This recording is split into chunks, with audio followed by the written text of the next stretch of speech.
Hello, everyone, and welcome back to episode. No, I fucked it up already. What's the episode number? I've got to check.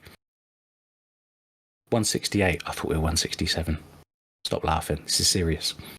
I might leave that in, actually. Why not? This is episode 168 of Let's Talk Assassin's Creed. And I've already messed up the intro, but we're just going to go with it. So welcome back, everyone. It is the 8th of October. We've been playing Mirage for about a week now, and we're ready to share our first impressions of this new Assassin's Creed game. I am joined, as ever, by my co-host Chris. Say hello, Chris. Hello, everyone. And joining us tonight, we have two special guests. What order to introduce them in? I tell you what, SixKeys, welcome back to the show. Hello. And also joining us, a special guest who you might have heard before, Declan. Say hello. Hi, I'm a fan of this podcast. I've never been invited on before, so this is great news. I'm new here.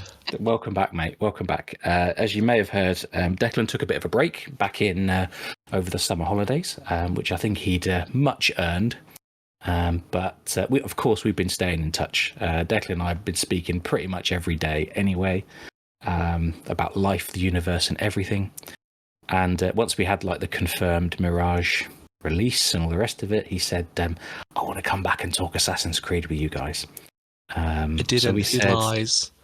Yeah, so we said, all right, fine. We're ready to talk all things Mirage. All four of us were very fortunate to get review codes, so we were able to start playing. Do you know, I actually forget the date, it's just been a whirlwind, but we've been playing for about 7 or 8 days at this point. However, what's important today is we're not going to talk about end story spoilers and all the rest of it. So we're going to talk a bit about the world, about the gameplay. We are going to talk about the opening sort of chapters, early parts of Baghdad, but we're not going to spoil all the big stuff that happens at the end. We'll do that next time, in a couple of weeks' time. But for now, we're going to keep it mostly spoiler free. But if you've played probably 4, 6, 8 hours of the game, you'll be on good ground. And I don't think we'll spoil too much in terms of details of targets and whatever anyway, because I think we can have a good conversation about this game without doing that. I was looking back through the archives of recent episodes that relate to Mirage, and Chris and I attended the red carpet event. That was 8-9 days ago, and we had a really good chat about that. And then I looked even further back because I remembered, and it's actually, I think it's 18 months ago, episode 115, we talked all about Basim with a certain SixKeys. So it's very good to be going back to this character and this world. Where do we start? I'll tell you what, SixKeys, would you give us just a little summary? This is quite a hard question, actually, thinking about it. I probably should have warned you. Could you give us a little summary of Basim as we knew him and saw him in Valhalla and what we've known going into this game? Oh, Lord.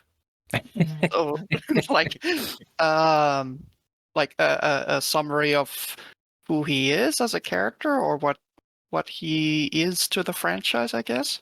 Bit of both, yeah. It's an open-ended question. Free previously on Assassin's Creed. Yeah. So in Valhalla, he started off as this mysterious character whom Eivor meets when he and Hytham arrive to England with Sigurd, Eivor's brother, obviously, and so they're just meant to be, I guess, we the viewers can guess that they're hidden ones, but we don't really know anything else about them, and so typically we kind of expect that the hidden ones are like on the good guy's side and everything, but Basim is kind of I guess a gray character in a sense that he has his own agenda, and we don't really find out that much about who he really is or his motives until towards the end of the game. And so what we do find out, I guess that's okay to spoil at this point. like I who think he is. so. It's actually Yeah. funny the number of people that have either messaged me or I've seen in conversation saying, I haven't played Valhalla. Will I Oh yeah. understand Mirage? We should probably Yeah, address because that question Mirage in a does minute. like it. I think Mirage kind of presumes that you already know this character or that you're somewhat familiar with him and who he is or who he's going to become. So in Valhalla, we find out that he is actually the reincarnation of Loki, not a god, but technically the god of mischief from the Nordic mythology. And of course, in AC lore, the gods are Isu, or the ones who came before. So he is in his past life, he knew he was going to die, and he and his lover Alethea, they both figured out a way to survive their oncoming fate, I guess, and to kind of cheat death, so that they would be able to resurrect themselves and meet up again in the future, in our present day.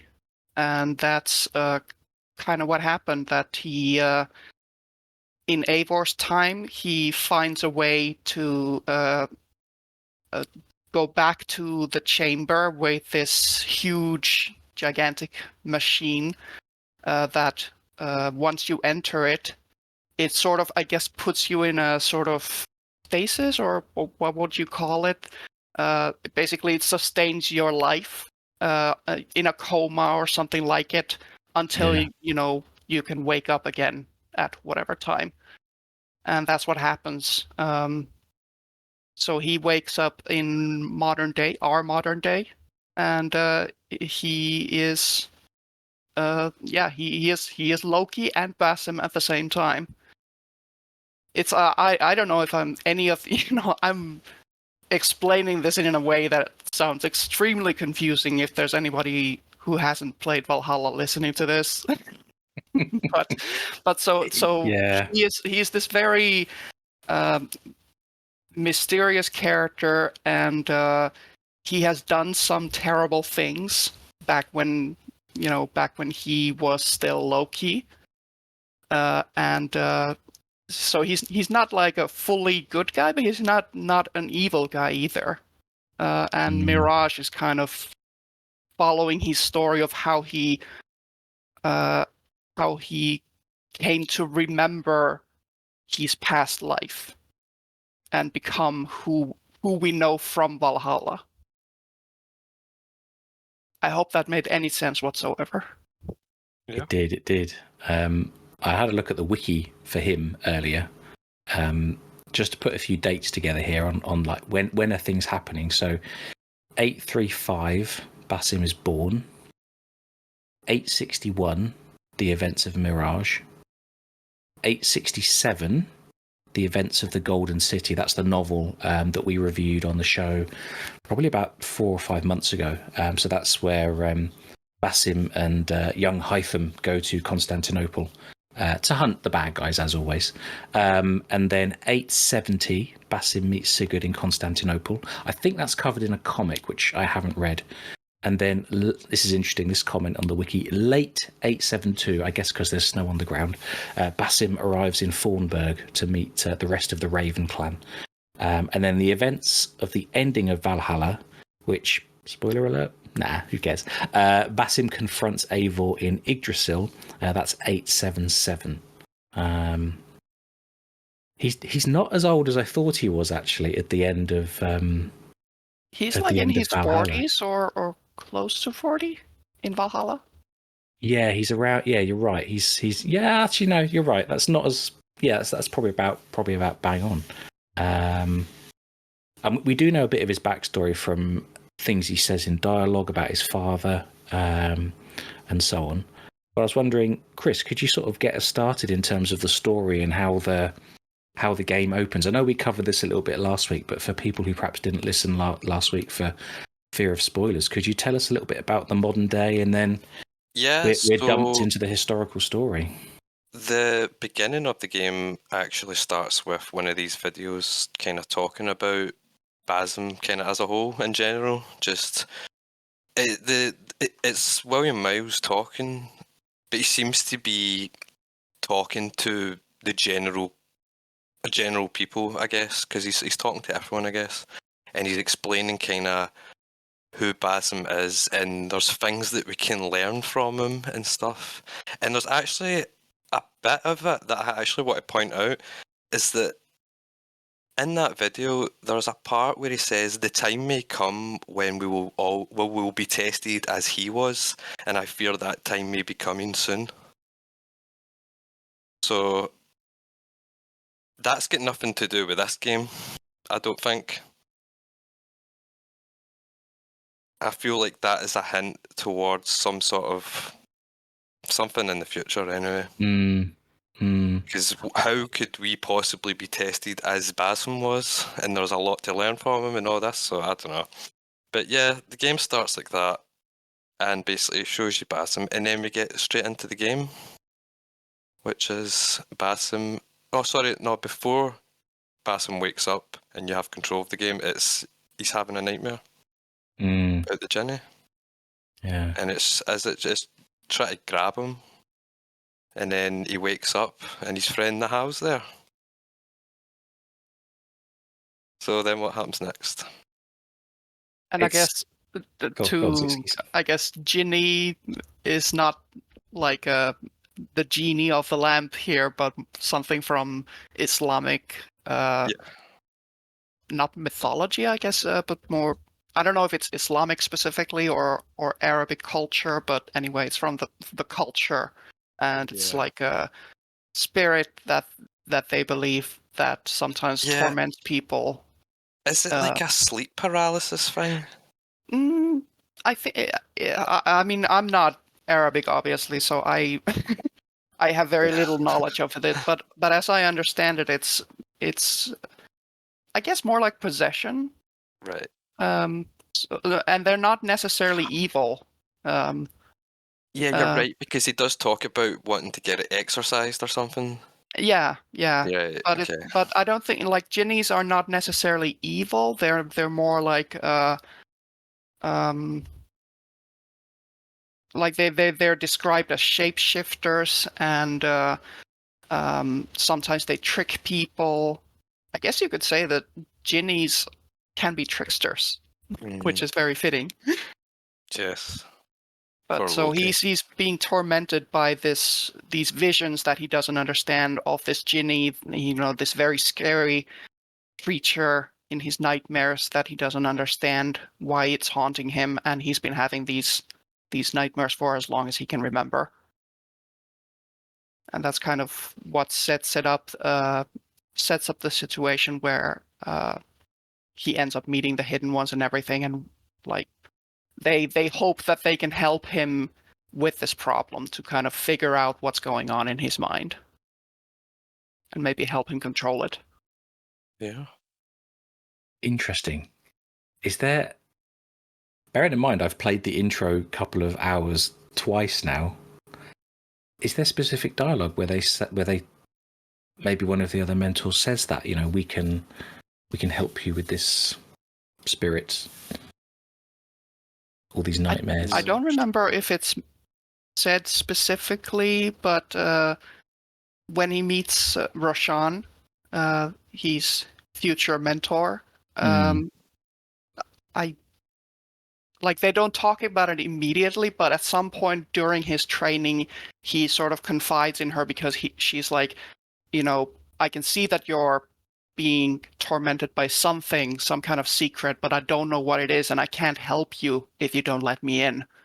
And so he confides in her and tells her about the nightmares, and because she hopes that she can help him. If she knows more about what's bothering him, then she can kind of help him with his training to overcome them.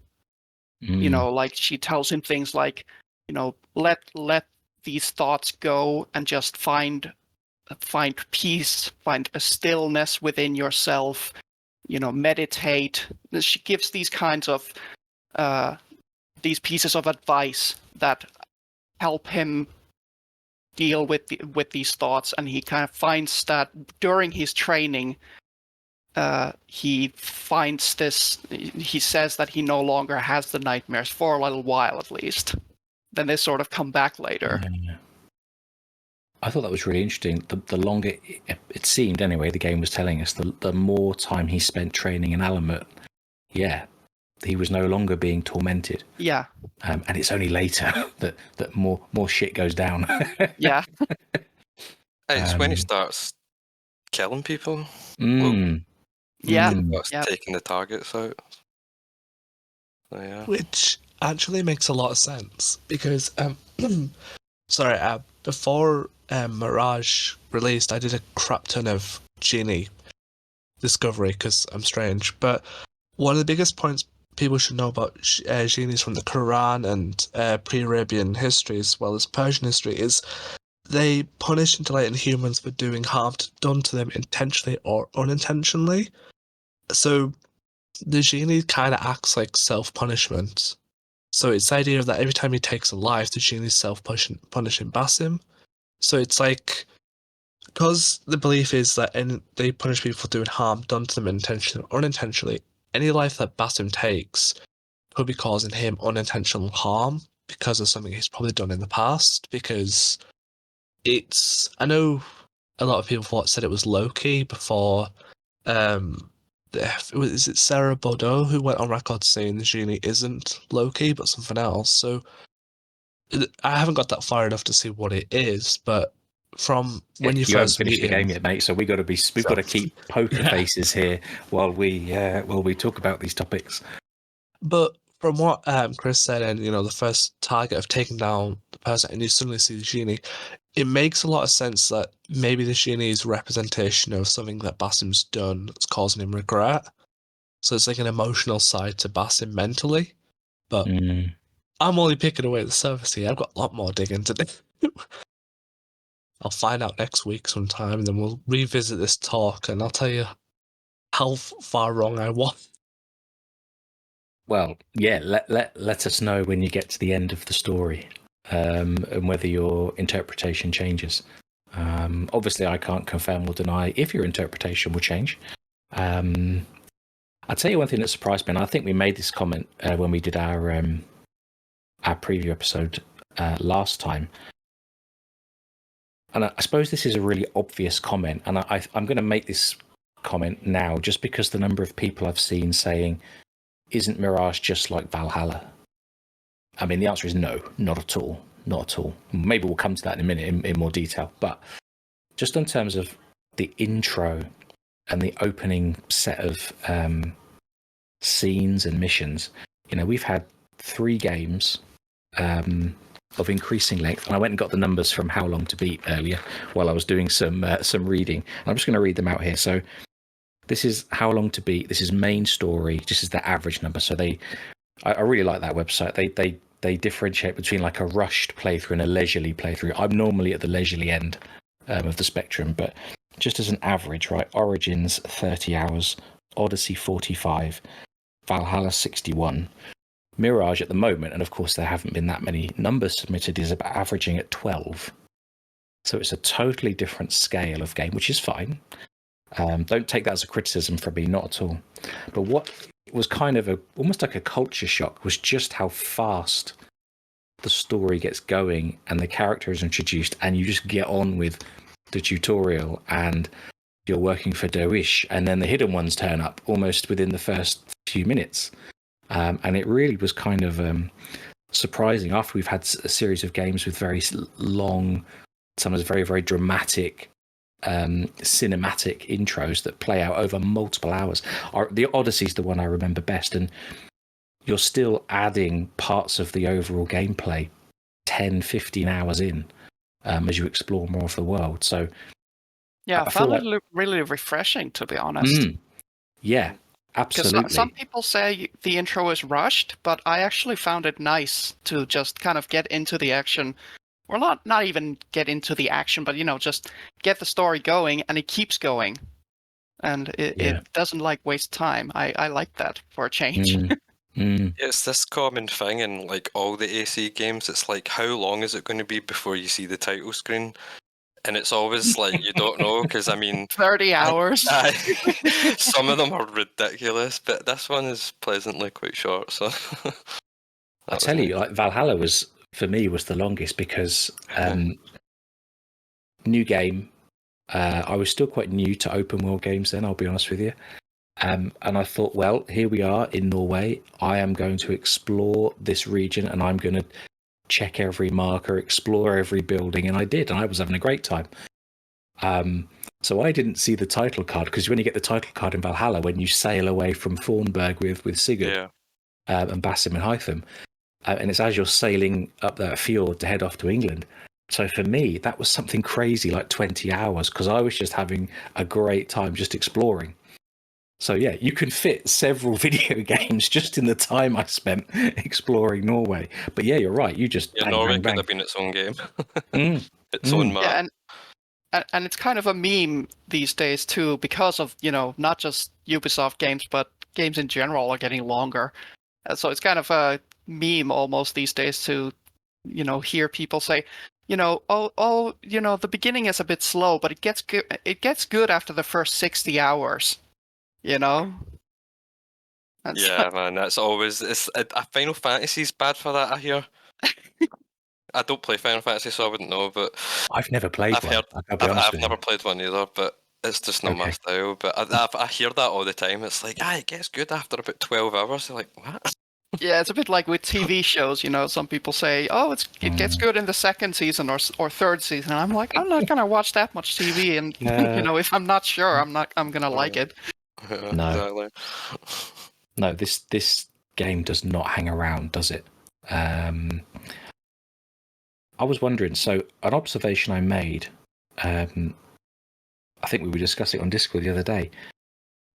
Correct me if I'm wrong. You three, you're the experts here, right? I'm still the noob. I think this game might be the most detailed we've seen on screen of a mentor and a novice training together and learning together.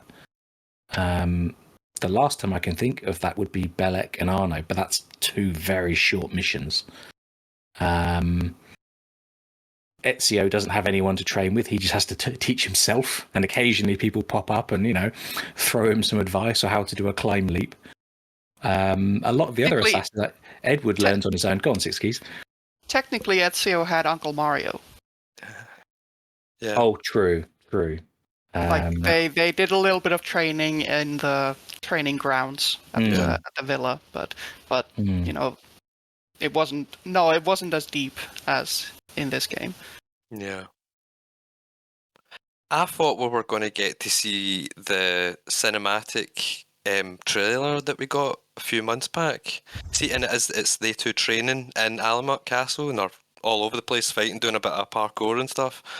I thought we would have seen that in the middle of it all, because I mean we did get like training montages, basically, which I thought were cool, because I'm always down for a good montage.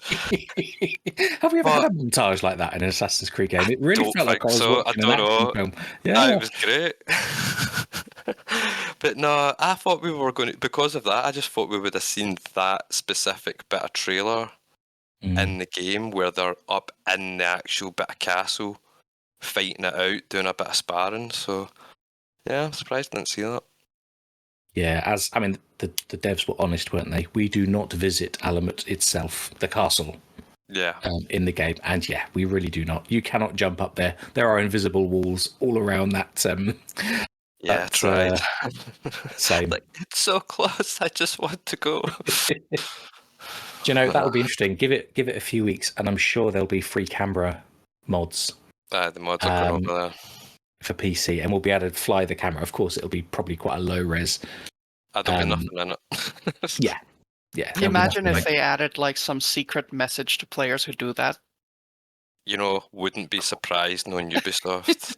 They love hiding wee things like some that. ISU message or something. Aye, and then you'll get the Access, the Animus boys over there trying to figure it out, and they'll have it in seconds. Yep. So give them the camera tools. It reminds me, like, slightly off topic, but it reminds me of that AC4 Black Flag Easter egg where players on PC who went digging through the files of that game, there was a voice line from the actor of John from IT,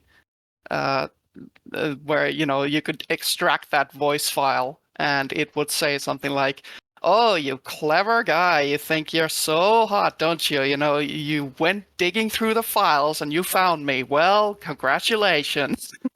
Okay, that's Great actually waste brilliant. of your time." That Oh, sort of man. thing. I Do you didn't know know? that. Remember when Valhalla was going through its post-release, and there was every few weeks there was something being added. Whether it was gear or game mode or whatever. And I remember talking to Andy Reloads, because several members of his community became quite skilled at scanning the game files for what was coming up, to the point where, so Andy reports, the devs would leave messages encoded in the files saying, "Keep looking, nope, not here," things like that. Oh, that's which great. which I think is great. Yeah, absolutely. Obviously, you've got to really look hard to find stuff like that.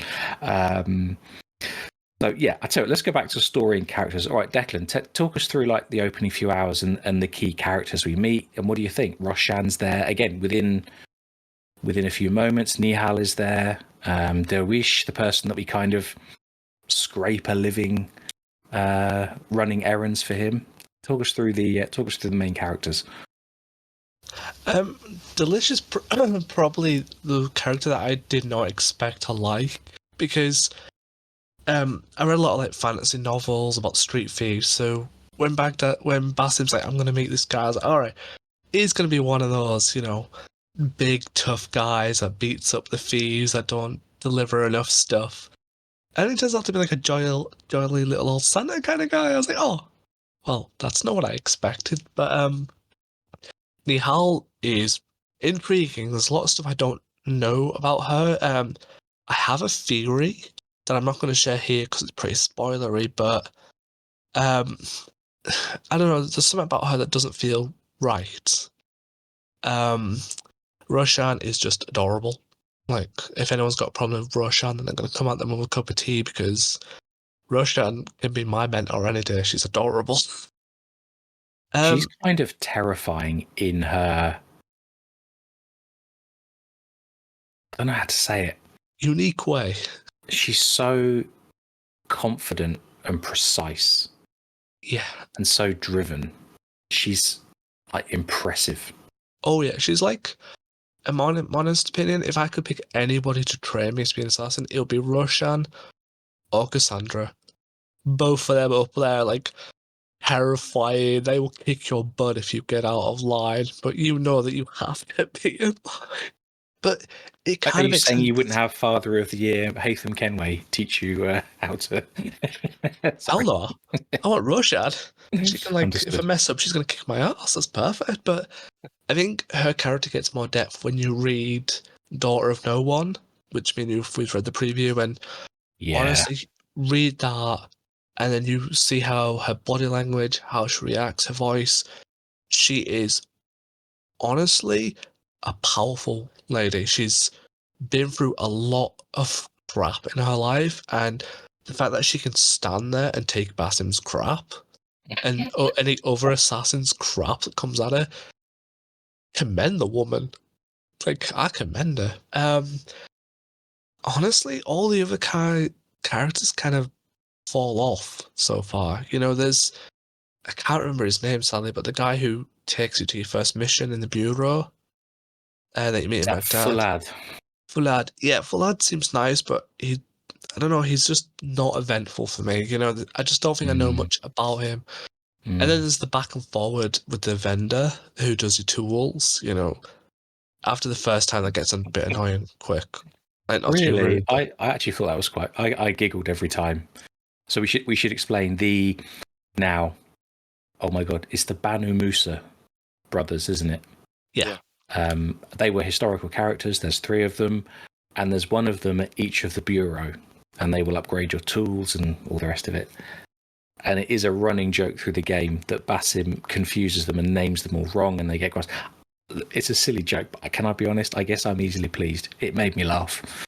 I mean, it made me I think because I've only unlocked the one bureau at the moment, that because it's repeated 100 times in that one bureau, it's kind of like I don't understand the joke.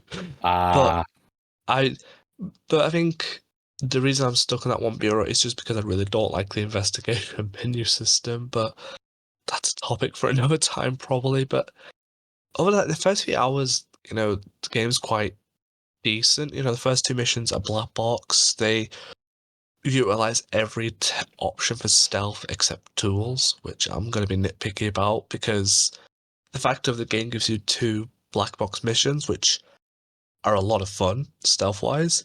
The fact of they don't give you any new tools to do them with is annoying. Like, those missions would have been so much better with more tools except just to throw knives, but they do show you how great stealth is in this game and how fun it is. So I think other than that, that's probably as far as I've got. Let me ask you both a question then. So the first black box mission you're talking about, I'm assuming, is you and the house sneaking into the palace to steal the chest. Is that what you're talking about? Yeah. Is that a black box mission? it is presented as one. Yep. Yeah, it's is it? You get the card up on the screen saying, I forget the exact word, but it says infiltrate the Winter Palace. Yeah, You've got two routes. Nahal knows a way in, or you can find your own way in, or something. Oh, and this is what I was going to ask. I found the other way in. Right, okay, I was just about to ask, have either of you done that mission the other way? Because I've only done it twice, and both times I just followed Nahal in, so... Confession, I thought you had to follow Nihal. I didn't know there was another way in. I didn't know there was... I thought the first black box mission was the prison, because that's where Fudal tells you, and there's like an overview of the area, and little orange icons, and an Enkidu tells you to spot entrances. That's, in my opinion, that's a black box mission. The Nihal thing Declan is not. Oh, Declan. Do you know what I'm thinking, Chris? He's got to delete his save game and start again. Oh no, not a chance.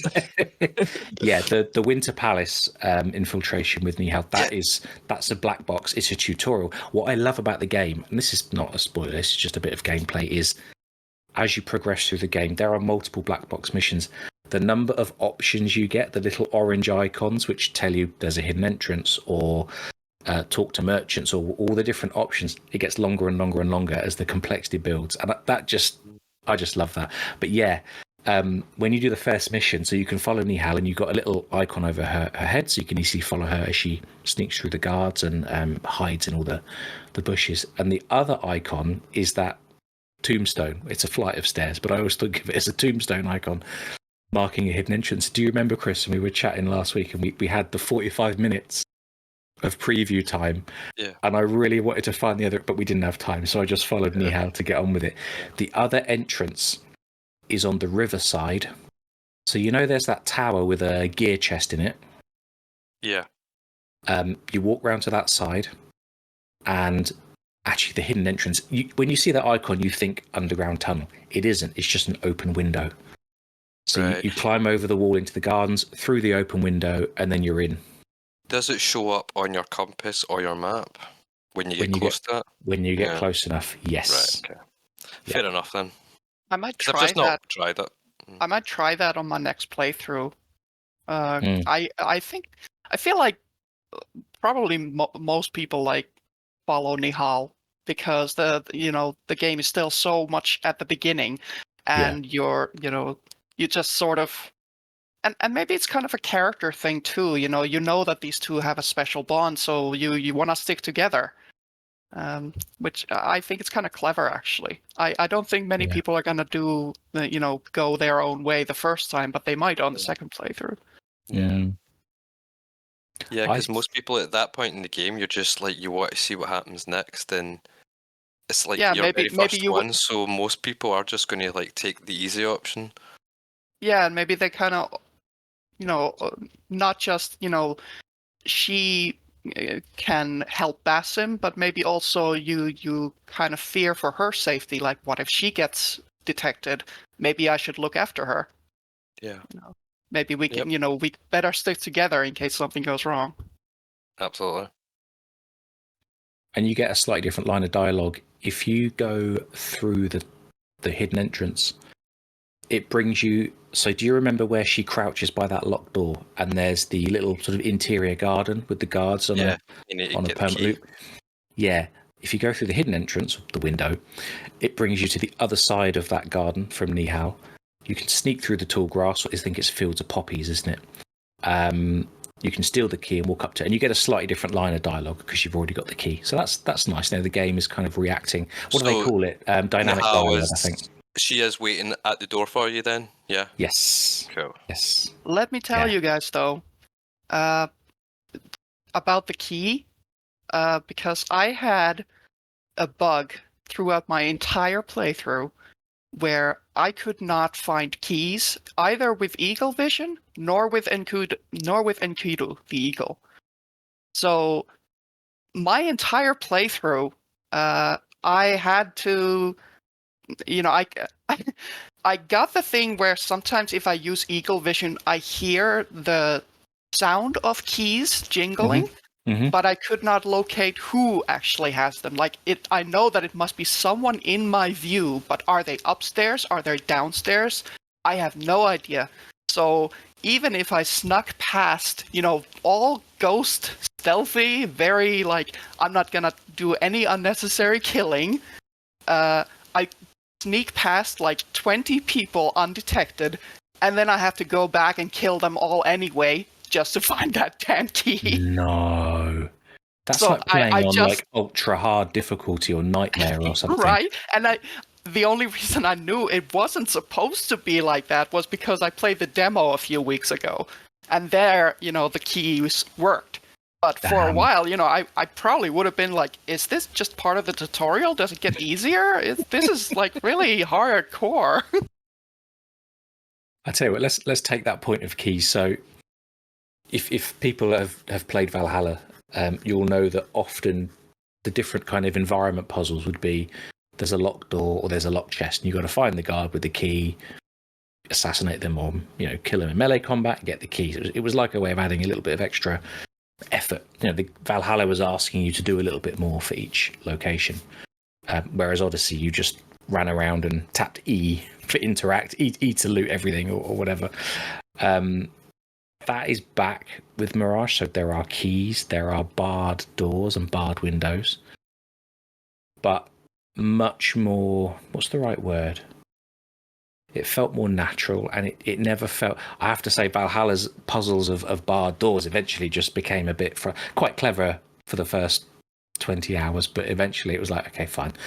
I'll find the angle and shoot the window, fine. But it never felt tiresome in Mirage. It's like they took all the ingredients and they mixed it all up and kind of reused it, but in more engaging ways, I thought. But yeah, if you can't find keys, I'm impressed that you finished the game, because that's I was gonna say, my experience regarding that was completely different because I could not find the keys. Yeah. So every time I encountered one of those blocked doors, I was like, oh god, not again. God damn. Yeah. Can I just say, little sound design thing?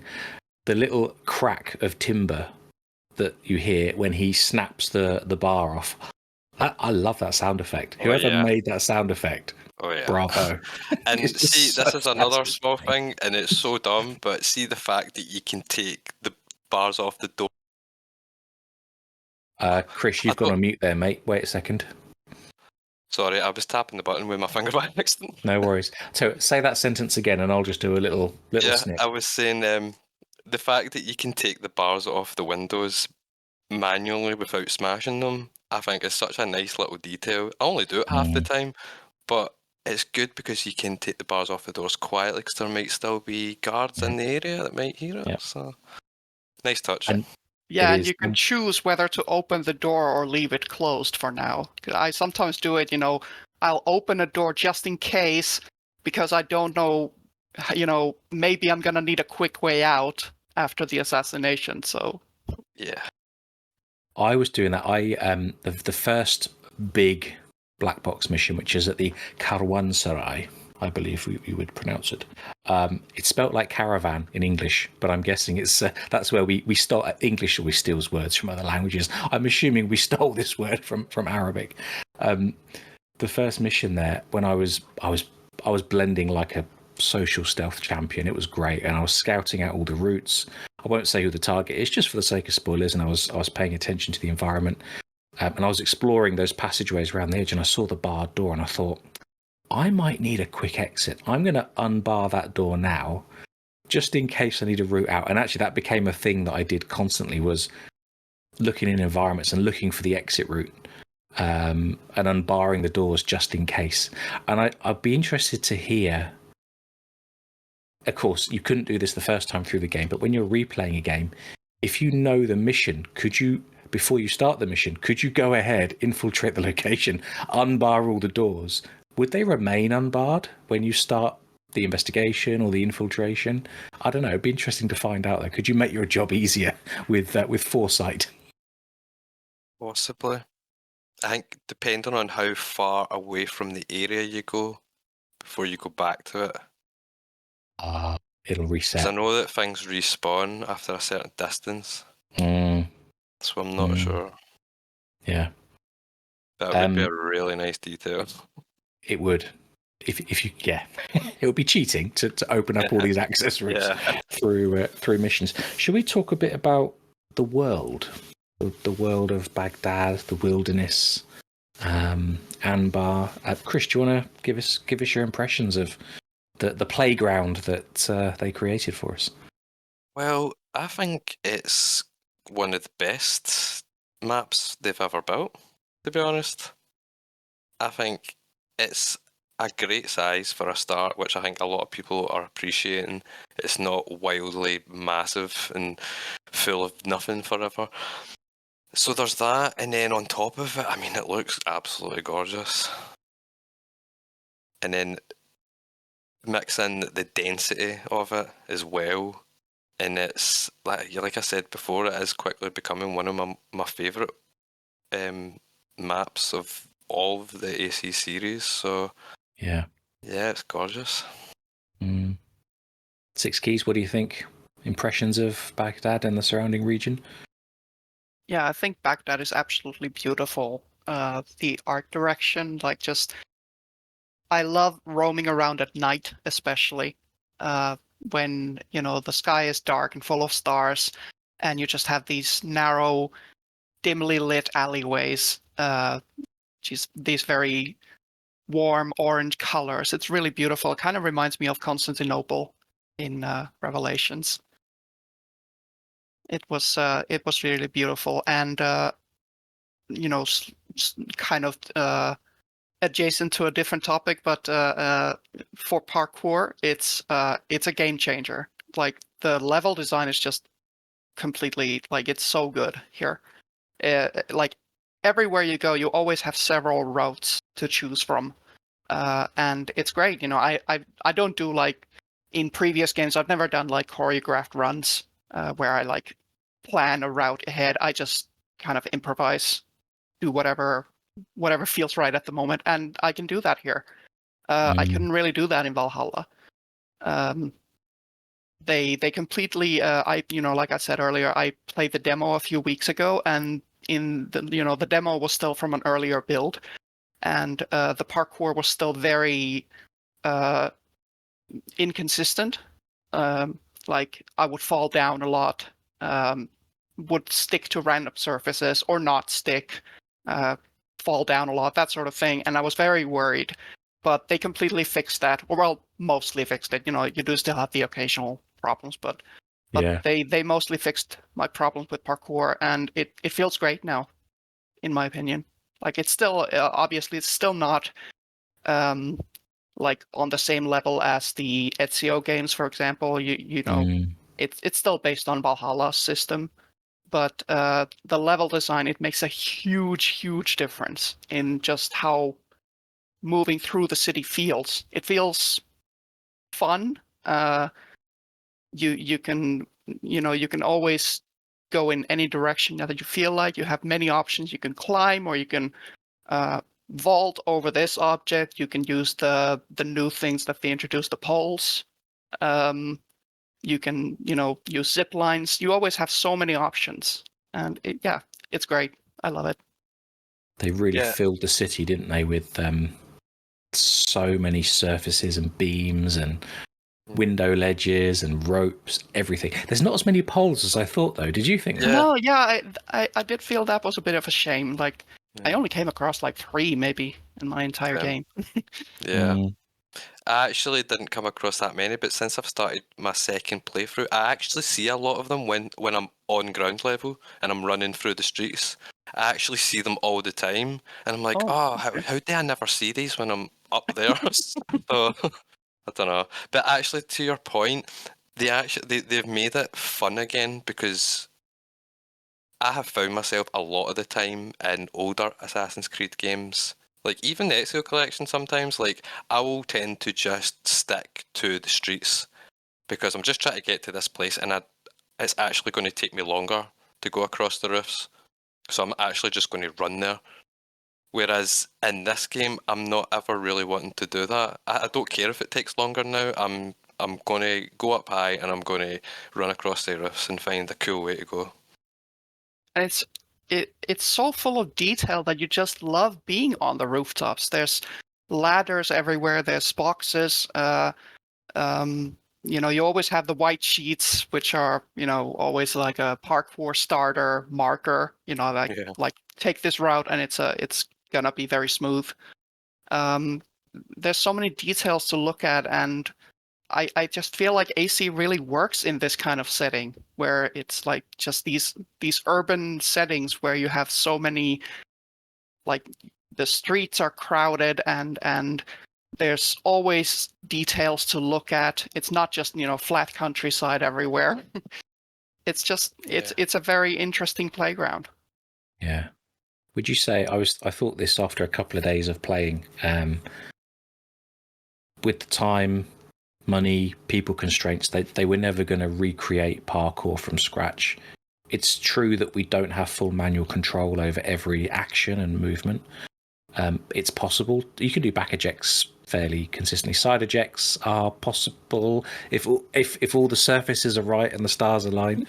Right. But what became clear to me was perhaps this was going to happen anyway because they were designing a dense, 9th century city. But I feel like they took the decision, well, look, we are not going to be able to make parkour like Syndicate, like Unity, like Black Flag, like AC2, like AC1. So what we'll do is we will build this world to fit within the animations and the options we've already got and we've inherited from Valhalla. I know they've added a few animations, like there's a really nice rollover animation if you're across a roof, and the white sheets are often draped over such interesting things like stacks of blankets or stacks of baskets of food or whatever. So there's all that variety as well, and they've added a couple of nice vaulting animations. But yeah, I feel like they took a smart decision. We can build a world where there's always something in every direction just within reach of the existing animations. And then we haven't got to completely rebuild parkour, which would presumably be almost impossible based on what they inherited. Do you think that's a fair assessment of how they approach the movement? I would say so, definitely. Yeah. I want to go to our resident, what to call you, Declan? Parkour phobe, perhaps? I know you're not a fan of parkour generally as movement. How are you finding it? Controversially to my own opinions, and controversial to everyone else's opinions, Mirage's parkour is, in my opinion, the best in this franchise. Completely. Ooh, we're going to get letters, mate. We're going to have complaints now. That's it. I think the That's reason fighting talk, mate. That is fighting talk. It is, but the argument behind it is exactly what Chris said on Chris's level about the Ezio games, and something me and James have discussed about the combat. In every AC game since 2 onwards, your assassin is a tanky warrior. There is never any agency or motive to do parkour when Ezio, Connor, Edward, even Arno could one-man army 20, 30 guards, when all your activities like pickpocketing, bounties, stuff like that are on ground level, you don't have to worry about being stopped by 20 guards when you can just take them out as a warrior. Whereas Mirage has got that little bit more of a difficulty spike where I don't want to do combat. I want to be stealthy. I want to be on the roofs. I want to be doing parkour because there's that agency to do so. It may not be as flashy as Unity or as detailed as other series, but at least in this side there's actually a reason to do it. In Unity, what's the point of doing parkour when you can walk through the crowds, the social blend, where Arno can fight 5-10 guards at once and come out on top, where he has enough tool strength to do it all on ground level. Whereas with Mirage, I don't want to be on the streets. I don't want to get into fights with guards. I just want to be getting A to B, getting the story done, having fun. And if I'm into a fight, I know it's going to be annoying me that I may not be able to parry quick enough, or there's going to be armored guards I need to get behind with my limited stamina. So I want to drop a smoke bomb. I want to quickly get on the roofs, get out the line of sight, and if I can, get an air assassinate on them. Job done. So yeah, I think personally Mirage has the right idea by giving parkour an agency to do it through glass cannon combat, from what SixKeys has mentioned in another server, and stealth welcomes parkour. I feel like they, the missions, but also, as SixKeys said, there's always somewhere you can run, somewhere you can jump, and I feel like they really built the missions around infiltrate over the roofs, over the ropes, over the beams, get the target, and then exfiltrate the target, and you never need to touch the ground. And it is a joy just to be up on the roofs, looking out over the world. They really captured that feeling from earlier games here, for sure. I think even though that I'm sure there'll be 1,000 YouTube videos, ripping the parkour apart and breaking down animation by animation why it's terrible and the older games were better. Yeah, perhaps in terms of absolute manual control and flexibility and speed, probably right. But I think they deserve credit for taking the system that they started with and making this, what's the right word? Making this feeling of like freedom, across the rooftops. I was impressed, very impressed. Should we have a quick chat about side activities? Declan, you're still working your way through the game. Have you picked up any contracts, any Tales of Baghdad so far? I found a Tales of Baghdad by accident. Okay. And I think that's how you're supposed to find them. And it was probably one of the best experiences I've had in Mirage because I don't know if it's a spoiler if I'm allowed to say what happened in it, but I was just going to my next objective. This assassin stopped me. He was like, I need help taking out this guard. So I was like, fair enough, let's help him complete it. I was like, well, that was easy and fun. And then Tales of Baghdad complete, and I was like, oh, can I do more? Because that was interesting. It was kind of like, it reminded me of Valhalla's world activities. You don't know where they are, but you stumble upon them and they're quite a joy. I've done one contract because everyone keeps badgering me to do contracts to get these skill points because I just don't see the point in doing them till end game. Because which one did you do? Because not all of them award skill points. Can you remember the one that you did? I've got one in my mind. I'm hoping you're going to say. I had to steal a mirror. Bingo. That's my favorite. It's so good. So good. Right. Let's talk about the bronze mirror heist because that mission, man. I love it so much. All right, SixKeys. Why do you love it? Come on, Declan. You probably hate it, right? No, I will admit, like, for past SixKeys, I think I threw my controller down because I did it perfectly. I ghosted, and I knew I was after a bronze mirror, and I opened the door, and it's just a steam room, and I was like, why are we breaking into a steam room of all places? So I steal the mirror, and everyone's just like chilling in their bathrobes, and I'm like, Basim, literally, you're so overdressed in here, mate. Put a towel on, you'll fit in. Right. And it just made me chuckle. Why doesn't Basim have a bathrobe outfit? Exactly. Right, the biggest failure of this game. absolutely. It's literally unplayable. You know, you're on mute. I mean, Chris. you should have maybe equipped the Prince of Persia outfit to fit in. I will admit I've not took that set off. I've only used that since I started, and I will never change it. But I do have his Basim robes from Valhalla on, but I will admit that, like, I think I put my controller down because I was expecting, like, a room or a desolate corridor to get the mirror, just a steam room. I was like, why? It was great. Like, no complaint. It was a great mission to do. It just made me chuckle that it was just a steam room of all places to get the mirror. That's why I put the controller down. I failed this mission probably 20 times. And I'll explain why at the end, but I want to hear first. SixKeys, you love it. Why? So the mission is basically you have to infiltrate this party or something. That's I think it's on 2 floors, and I did it completely like it was quite at the beginning of the game. So I think the only tools I had were the throwing knives, and basically I ghosted through the entire thing. 0 detections, 0 kills. And it felt so satisfying.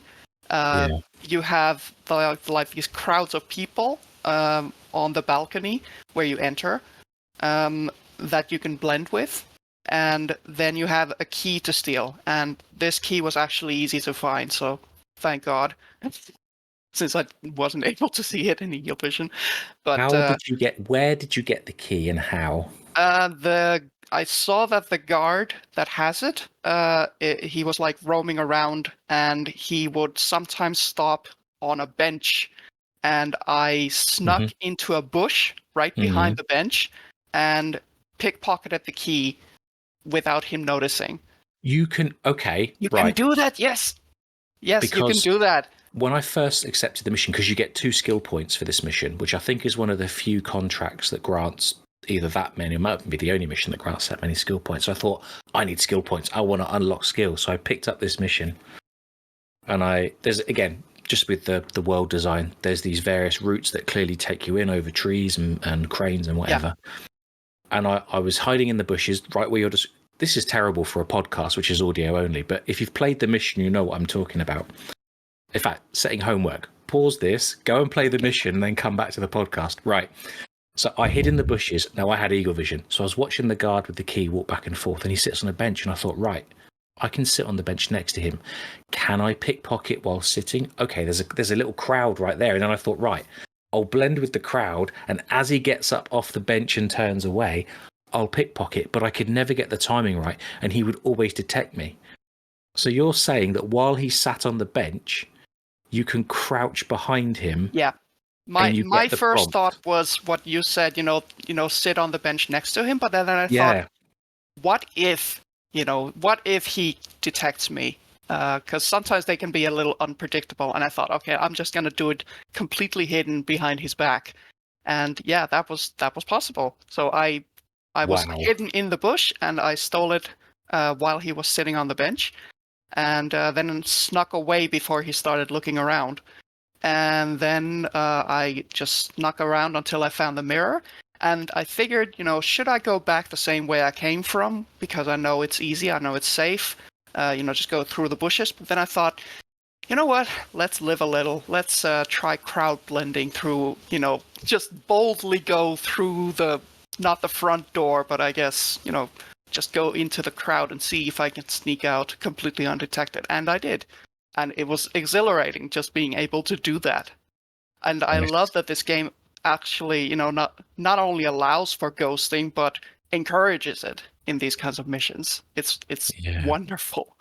Yeah, we should add the they don't call it full sync. They call it, is it the contractor demands, is that no one dies in this mission. So you cannot you can go and stab everyone, but you won't get additional resources. I don't remember if that was a contractor request or if I just did it because.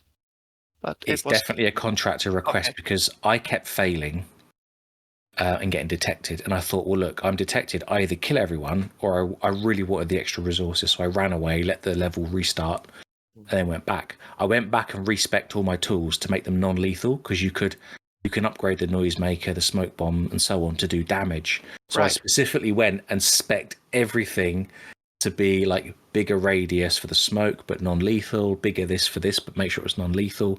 In the end, I didn't need any of them, but I just couldn't figure out this puzzle. Chris, how did you do it? Because you've been smiling throughout this as I described my trouble. It was literally just because I'd done it the exact same way as Keys did.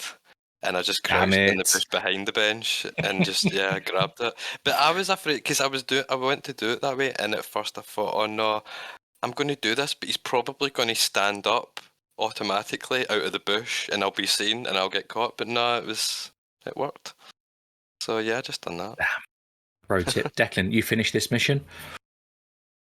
I did, but I failed the contract a bit because I knew where they were going to go, and maybe it's just because I'm a weirdo, but I can't do any assassin stealth in any game without killing. It just feels wrong and immoral. if you are stealthing, somebody needs assassinated. So I literally spent the entire time assassinating every guard before I even bothered to get the mirror, because I thought if I get the mirror and some divvy's going to jump out at me because I didn't see him because of the vision picking him up, at least everyone's dead.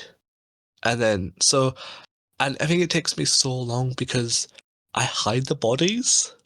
I literally am so dedicated. I literally pick up the bodies and throw them back in the bush. So if I jump out and he's like a meter away from the bush, I'll just pick him up, lob in the bush. So I just killed everybody. When it was like, you Okay. failed, I was like, don't care. Everyone's dead. I got the mirror. I'm fine. Declan, don't worry, I'm a bit like that too. I'll just assassinate everyone, so don't feel too bad. I get where you're coming from. It's Assassin's Creed. Yeah, exactly. It's not banning everyone. exactly. Do you know it's what not I'm suddenly pacifist reminded Creed. of? Do you guys remember? I think it's the first. You might be too young for this, Declan. Do you remember the first Austin Powers film? Which is Yes. Fortunately, yes, I do. right. Everybody knows that film. Okay, good. So do you remember there's this running joke throughout that all the henchmen have got backstories? And of course, Austin Powers just kills all these nameless henchmen, but they're not nameless because they're having parties. They've got going to christenings, they're getting married. Declan, you are assassinating all these anonymous henchmen who are just trying to earn a coin, for a day's work. What happened to staying your blade from the flesh of the innocent? Right? That's always been one of the things. Like, they say, don't kill innocents, but what about all these guards? I guess they're wearing. Go on. In my defense, the guy looked at me funny. Right. He had red eyes in Eagle Vision, and if he has red eyes, I've seen enough horror movies and horror books to know he's possessed. I was just doing him a favour. He's got to go. He's got to go. How do we know How do we not know that one day we're gonna play the game Ghost? It turns out the big order henchman is this little bodyguard you did not take out at the very start. You don't know. Imagine. That's a little bit how it was in Odyssey, right? Like, Yeah. you just have Most these of them random were people on just- the street, and one of them aggroes me, and I kill them, and I'm like, oh, it was an order member. Okay. See, I'm just preemptively striking. Declan, this is what I was saying in my impressions. It was that I started playing the game like Sekiro, and the fact that I would, before I'm actually doing the objective, I'm taking out as many of the guards as possible quietly, so that if it does hit the fan and we need to go loud, then I'm probably not going to get outnumbered or overwhelmed. So you're probably only going to get a few guards on you, if any. So playing it that way is totally legit. So don't worry. Yeah. Just want to say, because to me, it's interesting because that is how I usually play these games. I'm also the type that always kills everybody because I hate being surprised by that one guy I missed. But I'm kind of playing Mirage differently because the game is, I don't know if it's specifically designed for it, but at least supports it very well.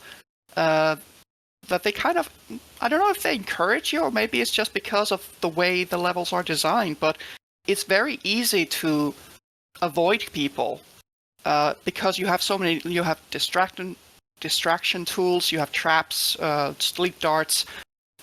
It's pretty easy to not kill people, or at least use non-lethal means. So I'm kind of taking it as a challenge, and I don't usually do that. So it's kind of a new experience, and I'm really appreciating it. Let me actually, that brings us very neatly onto the next topic, which is just I want to talk about gameplay, tools, stealth. But before we do that, this might be a loaded question, right? Did you find the game hard? Chris, do you want to take that one first? Oh, Chris is on mute. I'll do a neat little snip there. Go on, SixKeys. What did you think? Like overall difficulty of just playing through the game and understanding it? So I'm playing on normal, which I usually do because I want to see how the experience feels. You know, the way I guess it's designed to feel by default. But from what I've heard from like Leo K and some others in the community, playing on hard, like if you up the difficulty a bit, it like transforms the experience. Enemies they're not tanky like in the previous games, like the previous 3 RPG titles. It's not like they have huge health bars, but they do take a few more hits to go down. Yeah. So you do have to like, and Basim takes fewer hits. So you do have to like strategize a bit more. So getting in combat, especially on hard, does feel challenging. And I don't know if I would say for the first time in the series history, but like I'm leaning towards that because I feel like the combat in these games has always been extremely forgiving, and it still is kind of here, you know, especially on like easy and normal, because you just have to get the parry timing down, and you can pretty much take anyone down with one hit. But I do think it does encourage using, you know, stealth and escape more, and parkour, as Declan mentioned earlier. So I'm very grateful for that, because that's the kind of feedback that I've been, you know, trying to get through to the devs for years now. You know, just make the combat actually challenging, push us to use the other pillars of gameplay. And, you know, if we're kind of a glass cannon, you know, if we can deal a lot of damage in, you know, with skill, with good timing, but we also die if we're not careful. That's the sort of thing that pushes players to strategize and use stealth opportunities and use crowd blending and all these tools at their disposal. So I don't know if I would say it's hard. It's not like Dark Souls or anything, but it's definitely more challenging than many other entries in the series, I would say. What do you think, Declan? Personally, I think it's a pain in the ass at the start of the game, but I think, as I already explained in my Tumblr review, I think I started on normal, I've knocked it down to easy now, but I don't know, I don't think the game overall is challenging or hard. I think it's probably one of the most accessible titles for stealth. You know, personally, I think once you've got them tools at your disposal, the game becomes easy. You know, on easy mode, it feels like it's an absolute cakewalk to do anything. So I am tempted to bunk it back up. But personally, I feel, you know, at the early games where you have no tools and you're being forced into three. No, I'm not going to count the Winter Palace, actually. The first 2 major Black Box missions. That kind of really shows you how faulty the combat is without any backup, because the first mission you have to do it, you know, as I said, I've ghosted that, you know, on like after 2 hours I did ghost it when I learned the routines, but returning to that area with tools like smoke bomb and blow darts, it kind of shows you that should have been an area to get your first tool, because in that first major mission where there's about 14 different guards and on normal Basim takes about 4 hits and is done, it's a pain in the ass when you get swamped. And I would say Dark Souls at that point was more forgiving than that mission, because at least in Dark Souls you have tools quite early on to deal with them situations, whereas in that first major mission, your only tool is a throwing knife. And if you don't blend in with the crowd in a certain area, you can get swarmed by 4 guards, and that gets annoying because they can hit hard, and the armored ones need to be hit from behind, so that adds a third challenge. Yeah. But as I've mentioned in other servers, I'm going to side with SixKeys. The glass cannon approach with the tools actually makes it more accessible and more fun. So I think, I'm going to say I'm mixed on it, truthfully. I don't think it's too hard, or I don't think it's too easy. I just think when you get the tools, it kind of levels out and becomes like a good experience. But until you get tools, I think it's just too high of a learning curve, especially if you're used to the RPG games, if that makes sense. Understood, mate. Yeah. What about you, Chris? Any thoughts on overall difficulty? Yeah, so in the very beginning, I was a bit almost put off by it because I didn't find it hard. I was just I found it a bit jarring because Assassin's Creed games have always been really easy to me personally. I've never found the combat in any of them hard at all. So for me, this was just a moment of, oh, I wasn't expecting that. Like, that's actually harder than I was expecting it to be.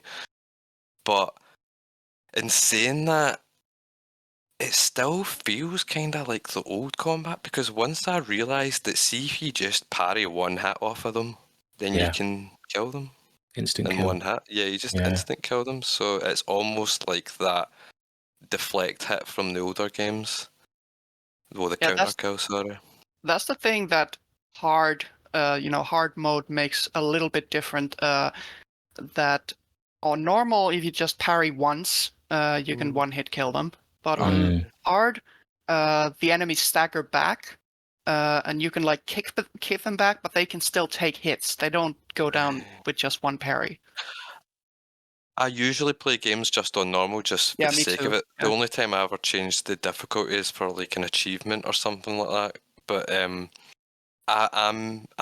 going to try this one on hard just to see what it's like, because it sounds interesting. Yeah, I'm that's the thing. That. Like it's normally I don't bother with hard because I just feel like it's the only thing, at least in these games, usually going on hard just means they bump up the enemy health bar and that's it. And I'm like, I don't feel like just chopping away at a bigger health bar. That's not really being hard. That's just busy work. Right. Yeah. But just being annoying. But I feel like the balancing in this game is just really good overall. Like you know, James mentioned about the tools that you can experiment with the tools so much. You can make them non-lethal, or you can give them these different attributes. Like one thing that I really love is that, for example, it's not like the tools become overpowered, at least from what I've experienced so far. For example, throwing knives, like you can have certain attributes active at the same time, but not all of them. So, for example, you can give them more range, but you can't give yourself more ammo. So you only have 4 throwing knives, but you do have better range. Or vice versa. You know, if you choose, you can carry 6 knives, but you have less range. And to me, that's great, because what I'm used to from these games is that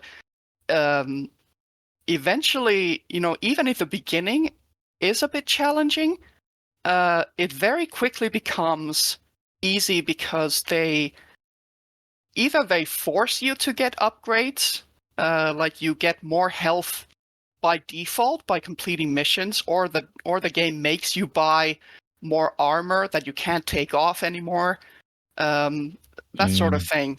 And this game gives you more control over those things. Like you can actually downgrade your tools if you want to, and you start with only one medicine bottle or health bottle, whatever they're called. But you know, you can use skill points if you want more. If you want to carry more health, that's fine. But you know, you have to actually choose that. It's not like the game keeps giving you these upgrades and then you can't make the experience. You can't downgrade your experience to be more challenging later on. But in Mirage, they actually let you do that. They're like, if you want to make it harder for yourself, you can. And I love that. because I love having this kind of challenge. By the end, I played normal, my first playthrough, all the way through. Currently on my second playthrough, which I'm slowly streaming on our YouTube channel. Don't forget to like and subscribe. I'm playing on hard because I'd heard from Leo and others that it's quite a different experience. And I'm desynchronizing more often, and that's fine. It's all part of the learning experience. But I did find by the end of... So I'd finished the main story, and then I did all the sort of side contracts and stuff. Apart from that bloody bronze mirror, which took me many attempts, a lot of them were a piece of piss, to be honest, because you've got so many overpowered tools. But yeah, you're absolutely right. You can either not use them or downgrade them. I tell you what, that actually leads on to a point. So we should definitely talk about stealth and tools and everything, but I only unlocked the final ability points I needed to fully populate my skill tree with the very last contract. Now, what's great about this game is at any time you can respec your skill points. So if you want to go all into the trickster tree or all into the predator tree, I can't actually remember the names of the 3 trees, but anyway, you don't need to grind skill points to sort of experiment with the playstyle because you just respec them at any time, which is fantastic. But if you do want to, if you have put the time in to sort of upgrade your character's skills, unlock all the tool upgrades, there isn't actually anything to do with them at the end. You can revisit the big locations like the prison that Declan was talking about a moment ago and go and clear that if you want. But what I wish this game had is repeating contracts or something, you know. Yeah. Steal a chest 100%. or loot a key that unlocks a thing that does a thing. I wouldn't mind 3 or 4 contracts of varying difficulty that just constantly on a cycle, because I feel like I found this game quite comfortable to get started because it's so reliable. I never felt, I will say it feels slightly different on PC. Played it first on the PlayStation. I never felt I was detected unfairly, which has been a problem in some earlier games. I always felt that it was at times hard but fair, and that meant that I felt quite comfortable. And by the end, I felt I was using all the tools well, because there were some tools I didn't really use, and I forced myself, right, we're going to do this location just with blow darts, so this one just with the trap mine. I end up using a lot of trap mines. I think they're great. And by the end, I felt, just as I was mastering my character and how to mix and match all these different tools and the movement, again, there's nothing else to do. And that's a credit to the team, you know. I had a message from one of the community managers, I think on the second day of the review period. And he said, how's it going? What are your first impressions? And I went, this game is flipping fantastic. I'm having the best time. I feel like an assassin. And a few days later when I finished, I just DM'd the community manager and said, look, this game is brilliant. I just would like to keep playing. I know I can start a new game and that's fine, but now I'm a super overpowered master assassin. I want to do some more stylish stabby stuff. And unfortunately, there isn't anything out there to do. But, you know, I'm not complaining. Please don't take this as a complaint, everyone. But it's just a bit of a shame that there isn't something to do.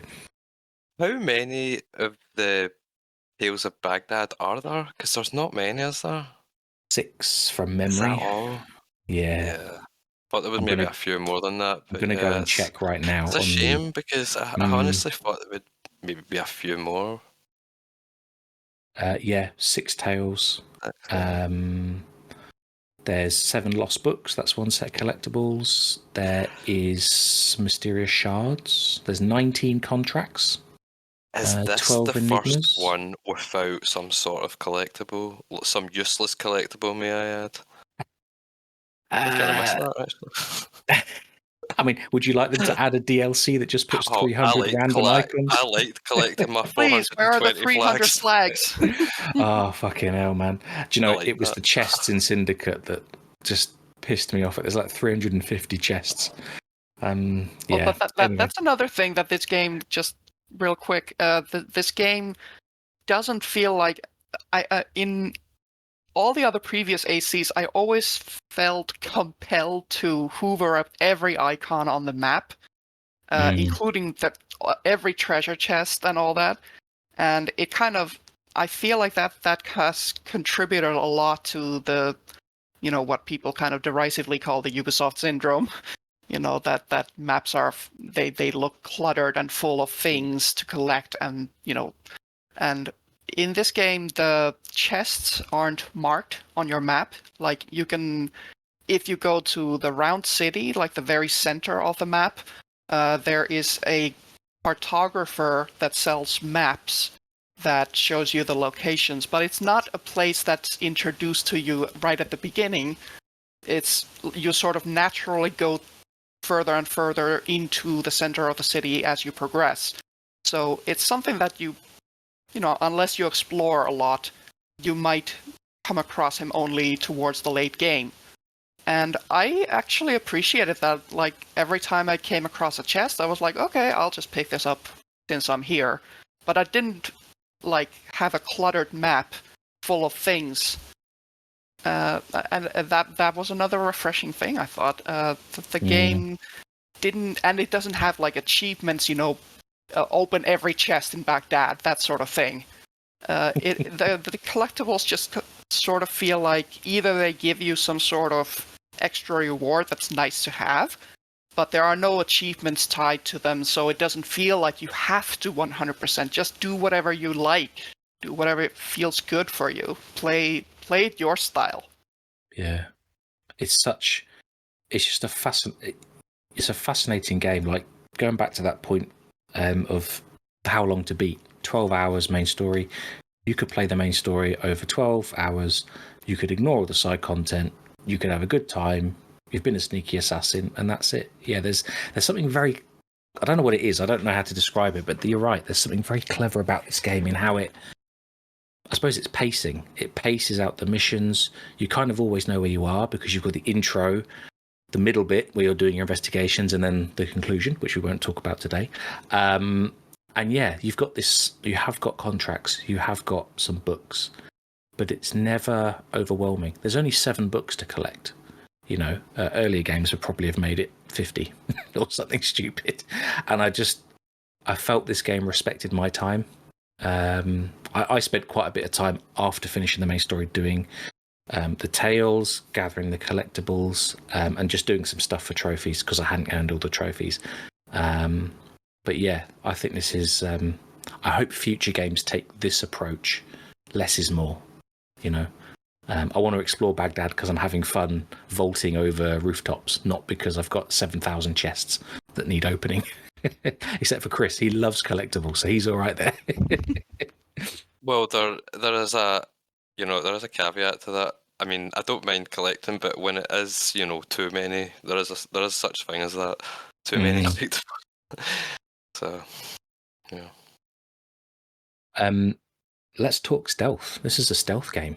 Declan, you're a ranged guy. You've always said that. You like to use your predator bows or other ranged weapons to help your missions. But in this game, you've got 4 throwing knives. So how did you get on with the stealth and being sneaky? Oh, when I got those throwing knives unlocked, I prayed to Ubisoft gods for answering my every prayer. That was like the best thing to ever happen.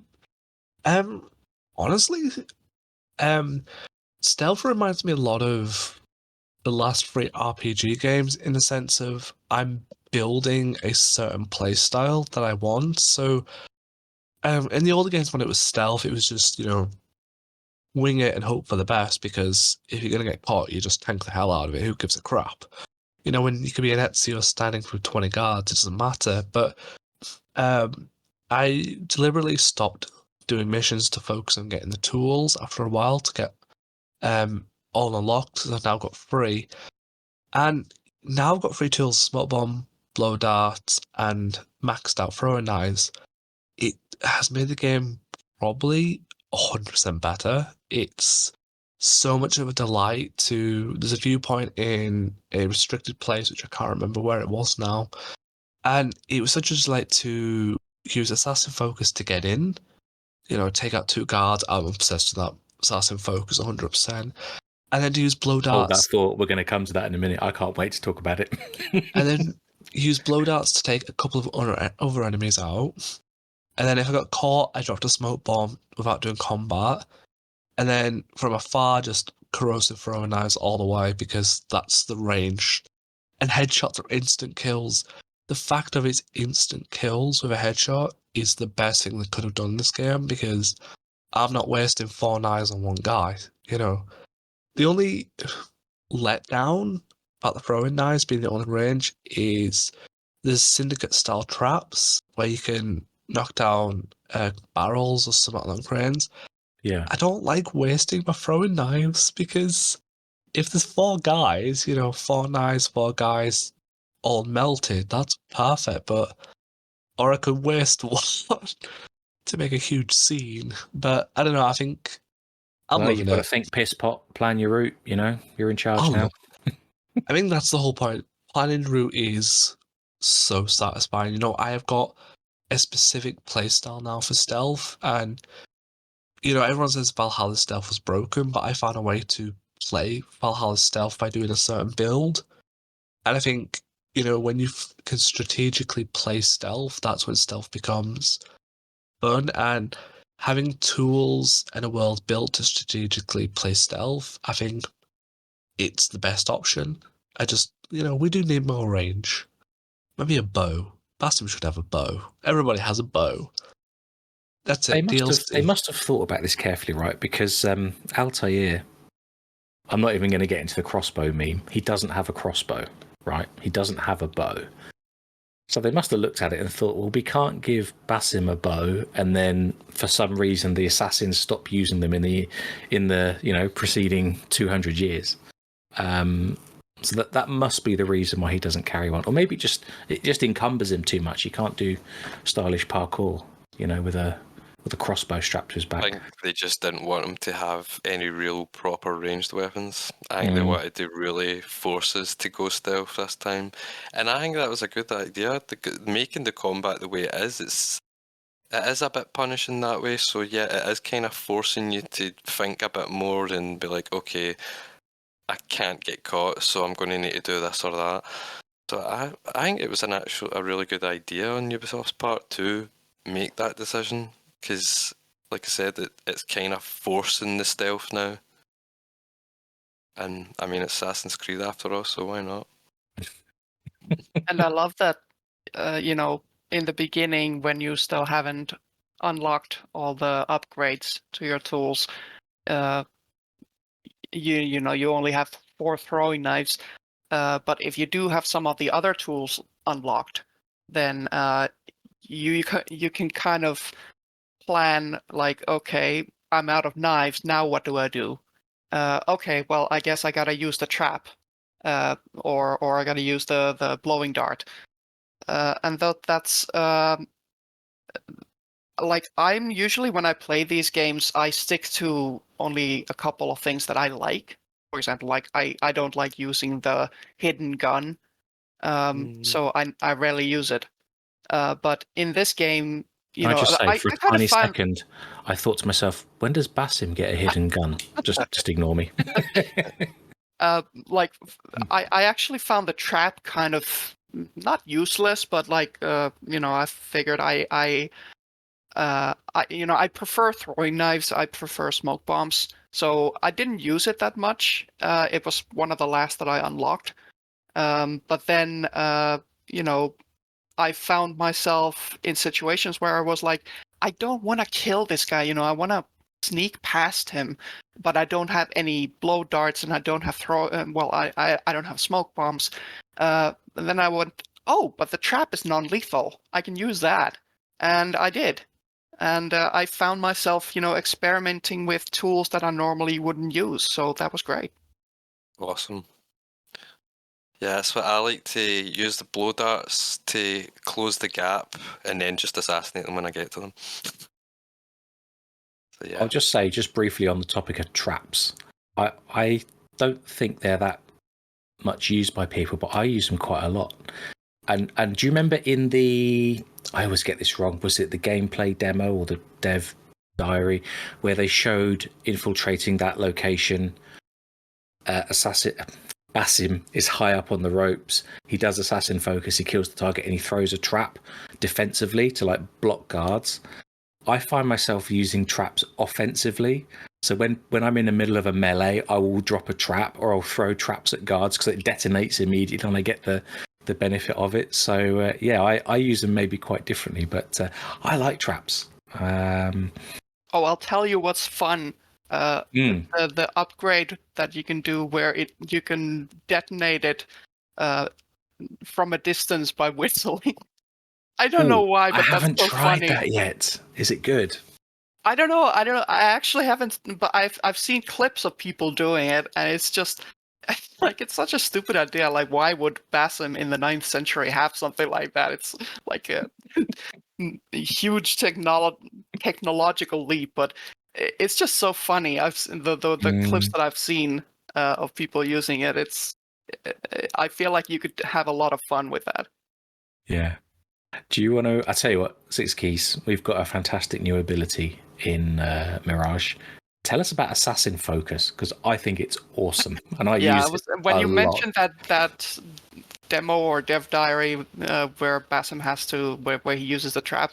I was thinking about that, like the way Assassin Focus was, I guess you could say, sold to us. I wasn't too excited about it, but I've actually come around to liking it quite a bit because you can do some crazy stuff with it. I don't know if you've seen the clips, but there's the things you can do. Like it's great for movement because it's basically teleport. You can hop like 3 stories of a building just with one use of that ability. Like you can lock onto an archer on the rooftop and you instantly teleport to him, so you don't have to climb all the way. And the crazy thing that you can do is Basim can throw a throwing knife at one guard. If there's 2 guards standing next to each other, you throw a throwing knife at one of them, instantly use the Assassin's Focus ability to teleport to the other one, and kill him before the throwing knife even hits the other guy. I've seen those videos. It's hilarious. They're amazing. They are. And after seeing those clips, like I'm not a good player, like in the sense that I'm very slow. I always take my time. I'm a scaredy cat. I'm always hiding in the bushes. I'm not a person who like does these crazy choreographies, but they've inspired me to experiment a little with these things, and I'm finding myself using the Assassin Focus more often these days to do those kinds of things, and it's great. Oh, I have on about the skills you can do with that. I saw the same videos that you mentioned, Keys, and I was going to recreate it, but I didn't have the knives and I didn't have the patience. But has any of you done the 40 Thieves missions yet? I haven't. Not yet. Not yet. Well, in the missions, I won't spoil anything, but there's 2 guards and then a barrier. So just so you get a visual picture.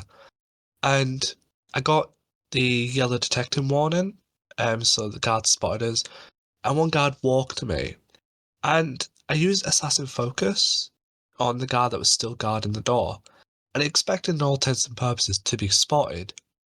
But no, I was able to assassinate focus the guy and turn around and walk up behind the other guy and assassinate him. And it was so satisfying that I managed to avoid simple detection by doing that. And because I still had 1 focus left, I was able to get an archer on top of the roll. And I just It's felt an like amazing get out of jail free card, isn't it? If you see that detection meter filling, I think that's a bit of a skill to the game, isn't it? Always keep 1 bar of Assassin Focus full. Because if you see the detection bar growing, hold R3 or whatever you have it mapped to, find the guy, boom. I love it. I was just looking at the, you get the stats on Ubisoft Connect. Amongst all of my Ubisoft Connect friends, I'm currently second in the use of Assassin Focus. I'm second to Leo K, so I'll take that as a compliment. I must be using it too much, but I love it. Or the stats are completely bugged. That's also possible. I think what makes it so compelling is there is a good lore explanation that's told in the game, through the glitch of the Animus. Mm. But as well, when you watch the dev diary of using it closely, you don't realize that even though the dev diary does show the ghost icon of where your character's going to be, when you see it in game, you see like the little Animus glitch around his ghost icon of where he's hitting. Yeah. So it really nails home that there's a glitch in the Animus. And I think that's a very smart, it's not just a ghost appearing, it's like a glitch. And his animations when he walks out from it is also satisfying. Did you I'm notice, connected to that point, when you first unlock the ability, it's just after the first major black box assassination. The game pops up the dialogue saying how to use Assassin Focus. You do the assassination, and after the animation plays of him doing the assassination, we cut to Basim, and he has a look on his face of disbelief for a few seconds. And I don't know whether that was added based on player feedback, because a lot of people said, this is a bit magical. If it's truly the Animus can't process Basim's movement, which is a bit of a woolly explanation, but fine, we'll allow it. I feel like they might have added that because, yeah, he's doing things that he doesn't understand how he's done, which I think would connect with, okay, he did something, but he doesn't remember it, or he doesn't understand how he did it, so he's got no memory of it. So the Animus can't play the memory. And I just thought that few seconds of him looking confused and surprised at what he'd just done just helped to sell it and connect it, shall we say, to how things work. But I think it's fantastic. I first properly understood it. There's a later mission. I can't remember the location you infiltrate, but it's a very large fort, guards everywhere. And there was a guard looking at me, but one floor up and over a far greater distance that I could easily run and climb. And I suddenly had this brainwave. Could I assassin focus him? So I pressed and held R3. It highlighted the targets. I could get the guard down below me, and I could just reach the guard who was at that barrier, sort of one floor up, looking at me. So I pressed the button. And I don't know if you've done this. You probably have. If the guard you're assassinating is on a ledge, you will get the ledge assassination animation in Assassin Focus, and it just looks great to see this ghost of Basim fly to the ledge, grab the guy, and pull him over the ledge. It's just so satisfying. I think it's a fantastic addition. I had that same situation where I was sneaking around, and I saw somebody's detecting me. Better act quick. And I saw the person who was detecting me was an archer next to a railing, so I just teleported him and did the takedown assassination from the balcony, and problem solved. Yeah, I love those situations. It's a great addition. I was worried at first when they introduced that it was just gonna be like, oh, is this just like another magical ability kind of crowd control thing? But it's really more of a movement tool, I would say. It reminds me of Dishonored's Blink ability, if you remember that from Dishonored. I haven't played that game, but... Right. Dishonored has a nice magical theme running through it. And basically you can move from where you are to wherever's in range. Up, down, ledges, surfaces. You played Dishonored, Chris? I have not, sorry. Declan, have you played Dishonored? And completed it. Chaos free, somehow. Chaos free, good man, me too. Anyway, I'll just talk to my Dishonored buddy here. Yeah, it reminds me of Blink, because again, Blink is powered by mana, so you can't overuse it, but it's great for accessing areas that are very high up, or areas where there's guards, or blinking past guards to get behind them. You can almost use it like that, because you can zoom around locations. Like I say, if you're being spotted, you can zap the guy that's spotting you. I have used it that way in Mirage and in Odyssey as well. Like I have actively used it to teleport basically from one rooftop to another or something like that by killing a guard. I thought, oh well, it'd be a lot quicker to just fly over there. So yeah, it's very handy. Odyssey has something a bit similar, which is the chain assassination, but it doesn't have quite the same range as Assassin's it's not got the same range, and it's definitely nowhere near as cool. when you do it as Basim, you feel powerful. You feel like, oh, I just Yeah. panned all of them and nobody even knows. And I love the animus effects, honestly. Yes. Like Yeah. James said, it's the explanation that they give is a little flimsy. Like, what I prefer is, basically it's the same thing as what AC1 had, but I don't think the other games ever really made an explicit reference to. Afterwards, is AC1 had these things where, for example, if you went to a bureau and you started the assassination, you would hear the animus lady's voice saying, fast forwarding memory to a more recent one. And that's something that I feel like is a better explanation than the animus can't keep up with Basim. Just say fast forwarding memory to the relevant one. Or is there someone else, I can't remember who, but somebody in the community mentioned that they prefer to think of it as Basim is so focused on this one person that they sort of, he ignores everything else around him. And, all you see is the kill happening. And I think that works too. Yeah. I mean, honestly, out of all the things in Assassin's Creed, I don't really think it needs explained, to be honest. Yeah, they didn't I really mean, need to explain it. There's Excuse so me, many sir. other Excuse me, things in sir. Assassin's Creed that are like, what? Maybe they felt compelled to explain it because so many people were going like, is it another magic ability after Valhalla? So maybe Yeah, I that's can the reason. understand that, yeah. I was going to say the animus explanation, in my opinion, kind of makes sense. In the essence of when Darby mentioned what a sage is, it's not a parasite, but it's someone recognizing their own memories. And then we take a look at Valhalla and we see a similar glitch in the animus when Eivor is attacked, and Rebecca says, that she can't control the data stream because it's two memories, because it's Odin and Eivor's.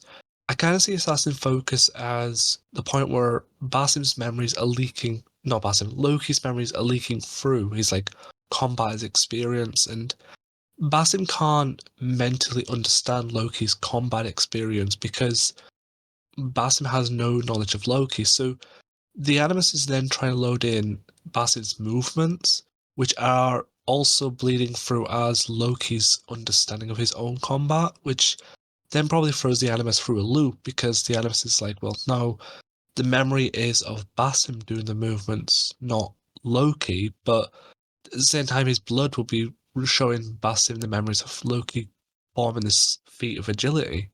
So it's probably, my opinion, kind of makes sense that the Animus is kind of fudging it up because it can't correspond with which DNA is trying to remember it. Is it the Loki DNA trying to teach Basim, or is it Basim's physical movements it's trying to register? So I kind of see that kind of complexity around a sage's DNA would throw an animus recollection into the loop because it wouldn't understand who it's supposed to remember through, if that makes sense.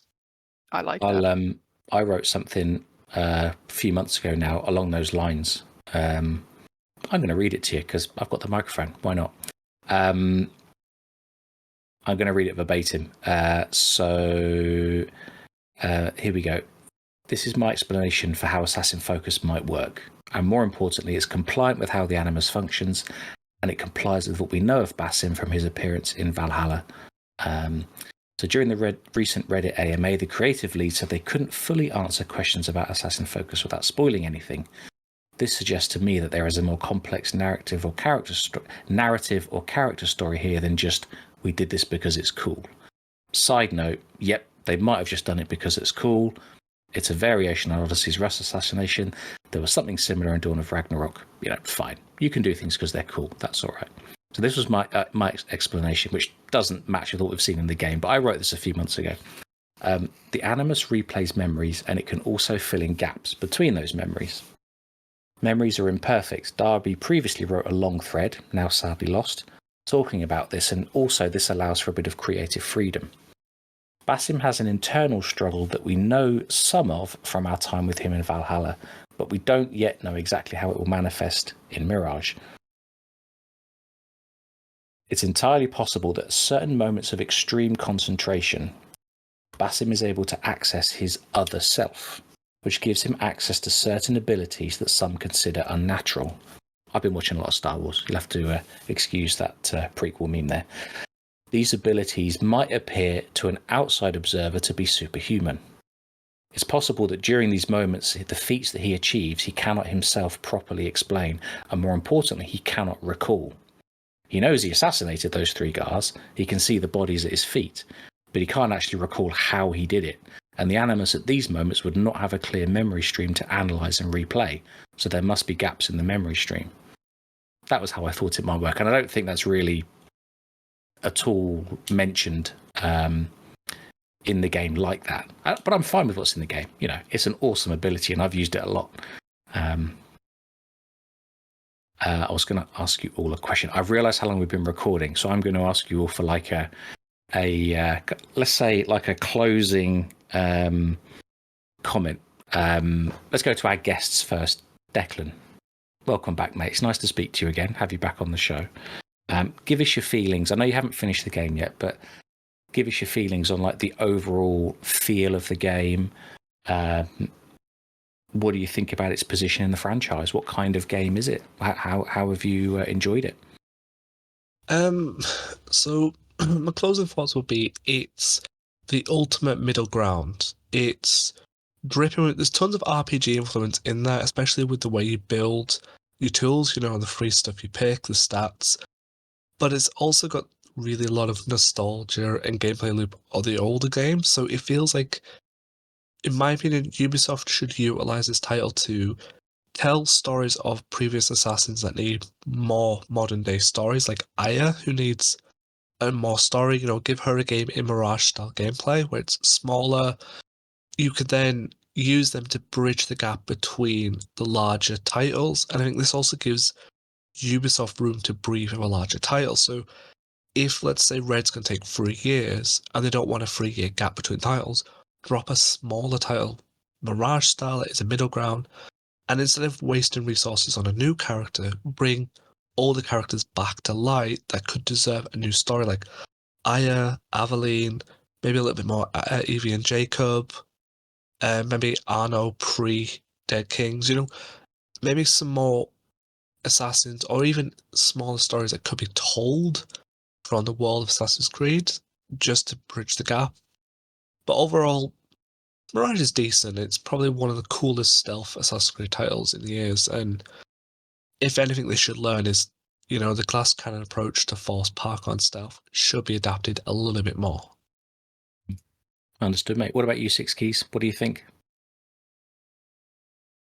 Oh, I love it. I just love this game. I mean, obviously I'm slightly biased. If people who know me know that that Basim is one of my favorite character in the franchise. So I already expected that I would like this game, just for giving him more backstory.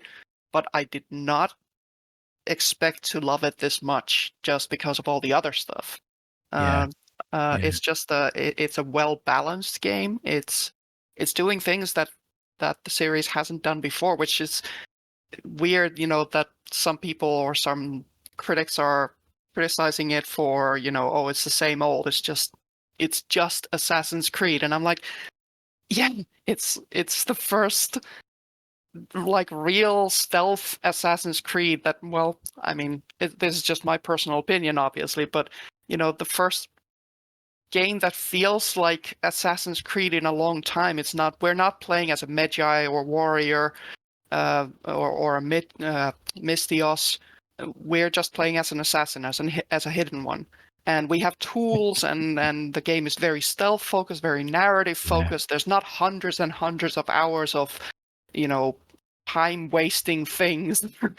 It's just a very focused game. It knows exactly what it wants to do. They kept their focus well. They knew which things to cut, probably due to lack of time or resources, which is obviously a shame. It feels like the game could have been more. You know, given more time, given more resources, they could have done more with it, like focused more on the side characters or, you know, that sort of thing. But what it does really well. like the core experience is solid, and Yeah. it's I just enjoy this world, spending time parkouring around it, taking photos all over the place, using the tools. The only major flaw that is missing is lack of replayable missions. Yeah. That is like Yeah. the one glaring flaw, and I'm sure if they could have, they would have implemented that. I like to think that. But I guess it's out of their hands because this is a game that really cries for being able to replay those contracts or missions and do them in, try different things, use different tools, or once you've upgraded your character fully, to go back to those first black box missions and do them over now with all your tools, or downgrade your tools and respec them with different abilities. Like, there's so much replayability here, but it's just we can't do it. Like, we can reload memories. If you do a manual save, you can reload that, but you can't do it by unlocking tools in different order and stuff like that. That's a huge shame. But otherwise, I feel like this is they pulled off almost a miracle, in my opinion. Yeah. Understood. For what they had to work with, especially because like Valhalla was very unstable in many ways. Like, it was, the stealth was broken and stuff like that. It was. I'm just surprised that they were, the parkour was very limited in that game, and they managed to make it so enjoyable in this game. For what they had to work with, this is a really solid game. Yeah, indeed. For my second playthrough, just to try and add more variety, my plan is to do all the side content first, the contracts, the books. I think you get some ability points for doing some of the world events. And that's just so I can unlock more tools and more abilities, just so I can have a bit more flair. Because, like Declan was saying, at the first major mission, you've only got throwing knives, which is fine. It's been built for that. But it'd just be nice to have a bit more fun with some of the missions. So that's my plan. But yeah, replayability is a shame.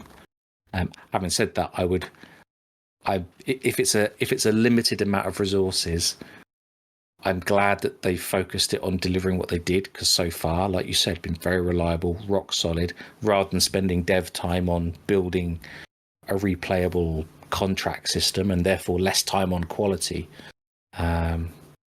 So what about you, Chris? How would you sum up the feel of this game, position in the franchise, those sorts of things?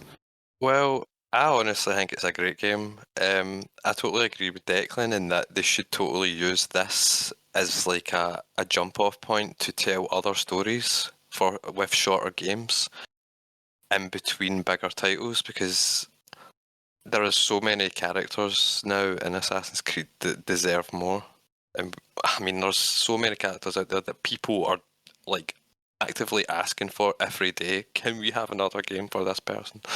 So I think the style of game this is, the length of it, the size of the map, all these things together, I think is perfect for Declan's idea.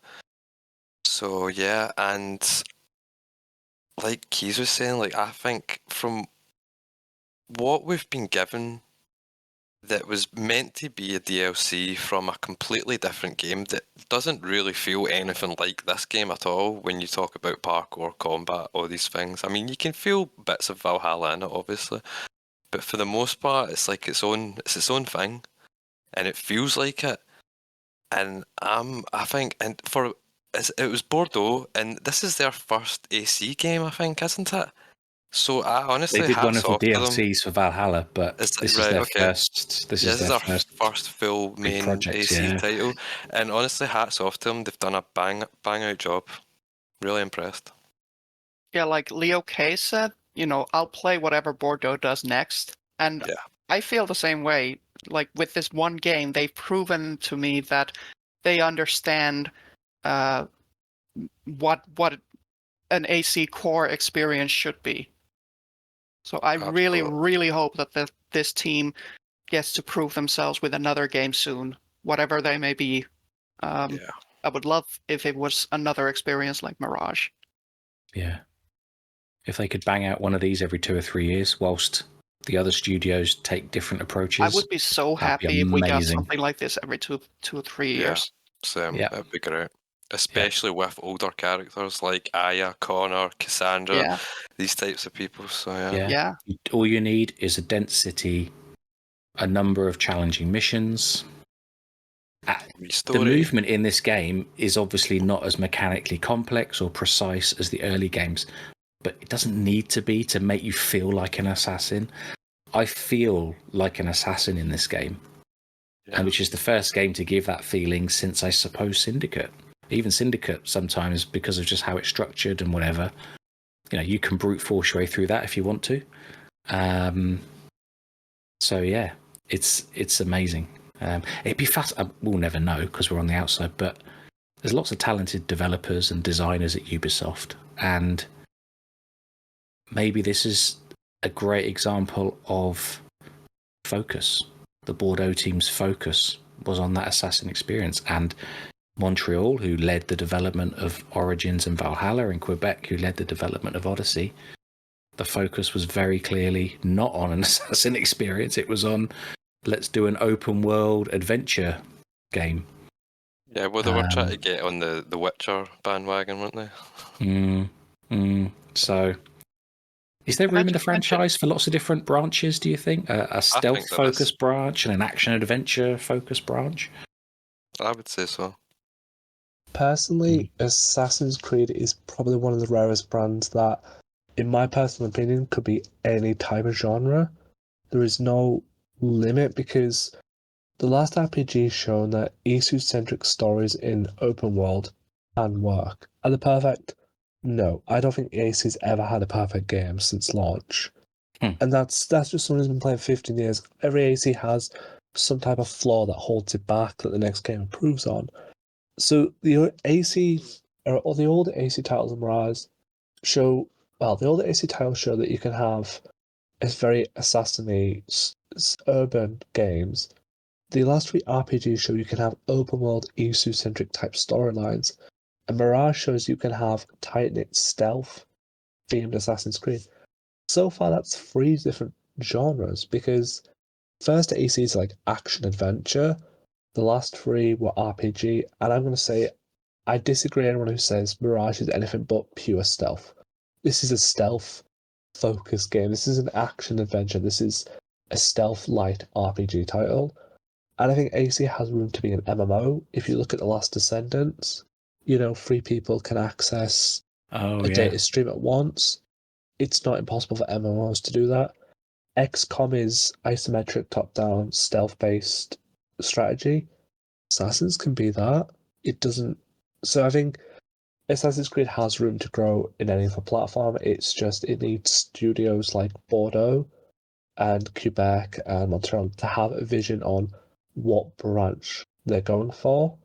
I think if Bordeaux wants to focus on the tight-knit stealth style Assassin's Creed, give them that title, let them build smaller stealth-centric Assassin's Creed, and you'll end up having a game universe that becomes intriguing to drag in as many different players, because if every 3 years they made a smaller stealth-centric Mirage clone, I'm going to call it for now because we don't have to live be sequels, then you'll get a very healthy player base that wants them styles.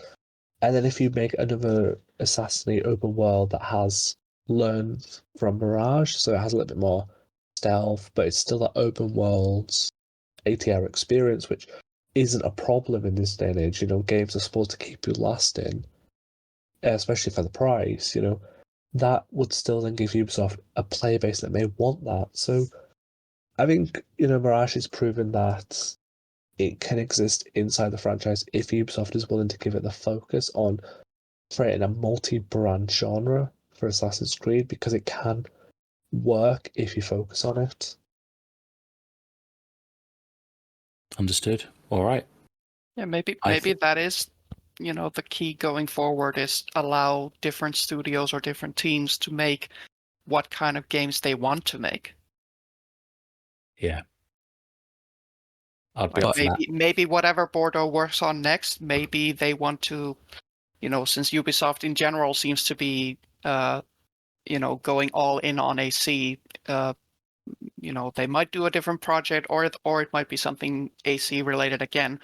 But maybe they don't want to do a game like this again. Maybe they would rather try a different genre or something like that. And hopefully, whatever they produce, I feel like I have faith in that team to Yeah. do a good game, whatever they work on next.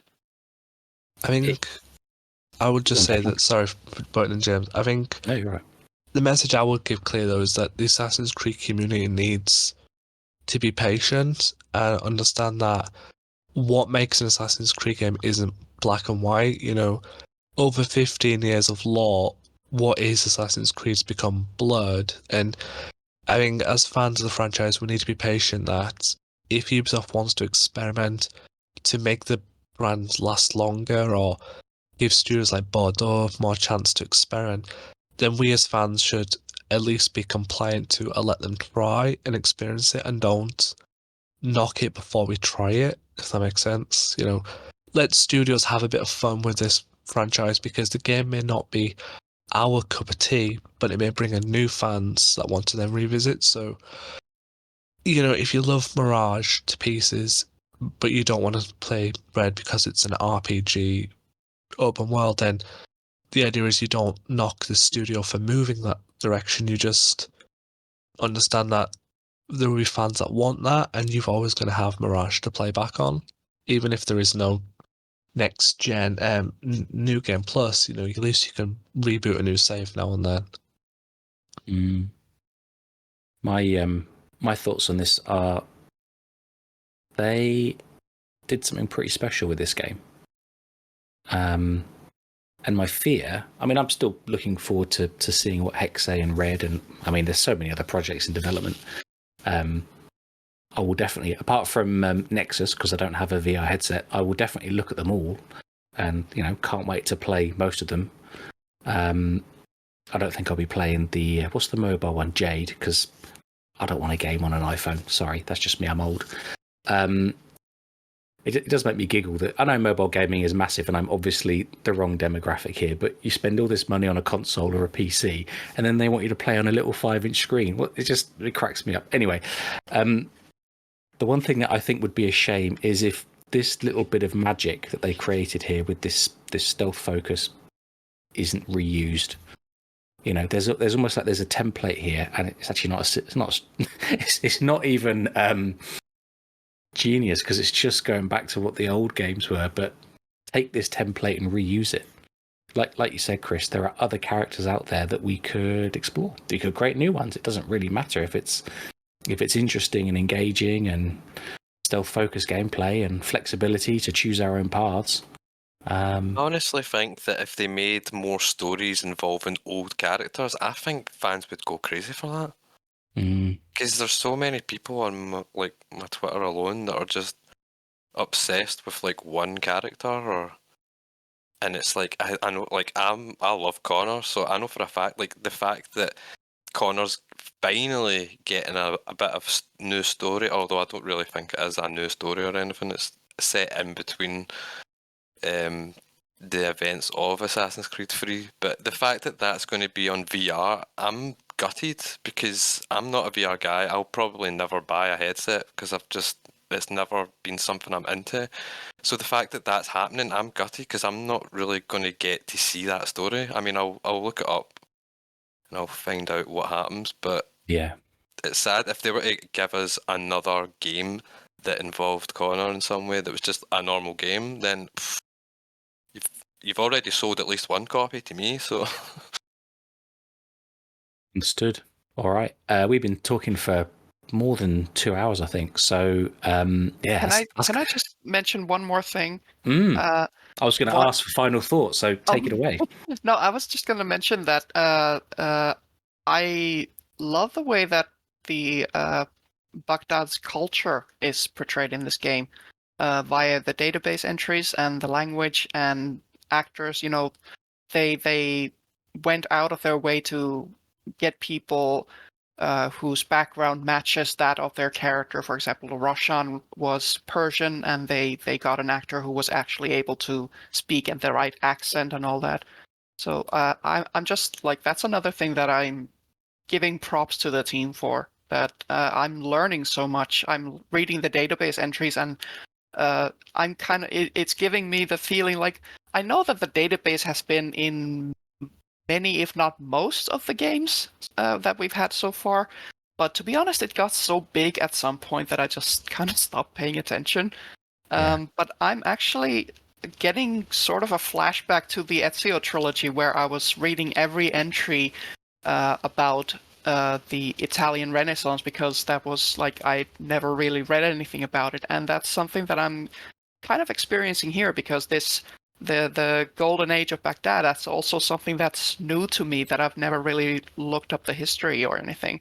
And I feel like that maybe in the West, like they're we don't really hear that much about it, even though it was a really, culturally significant period.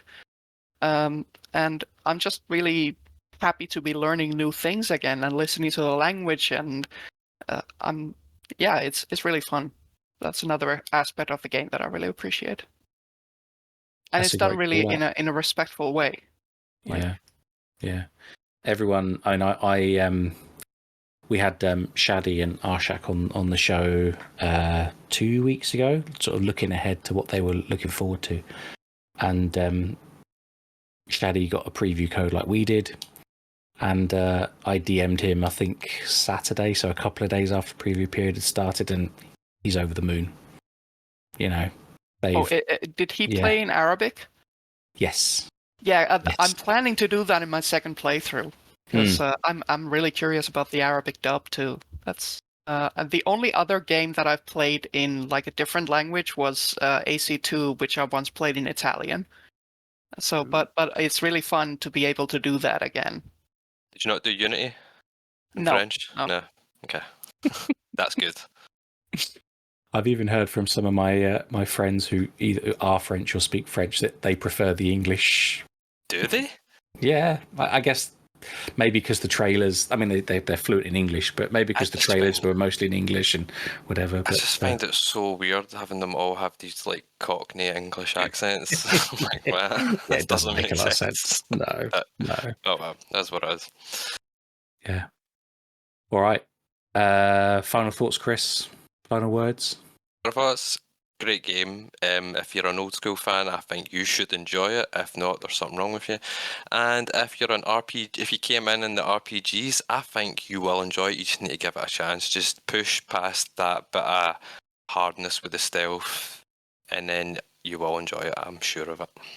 Yeah, indeed. No more YOLOing. You've got to think and be careful, but you'll be fine. Yeah. Exactly. What about you, Declan? Final words? I need more coffee so I can play it tonight. All right. Well, we're going to end on the recording here. You go get your coffee. Thanks, everyone, for listening, and we'll be back soon. See you. Bye. Bye.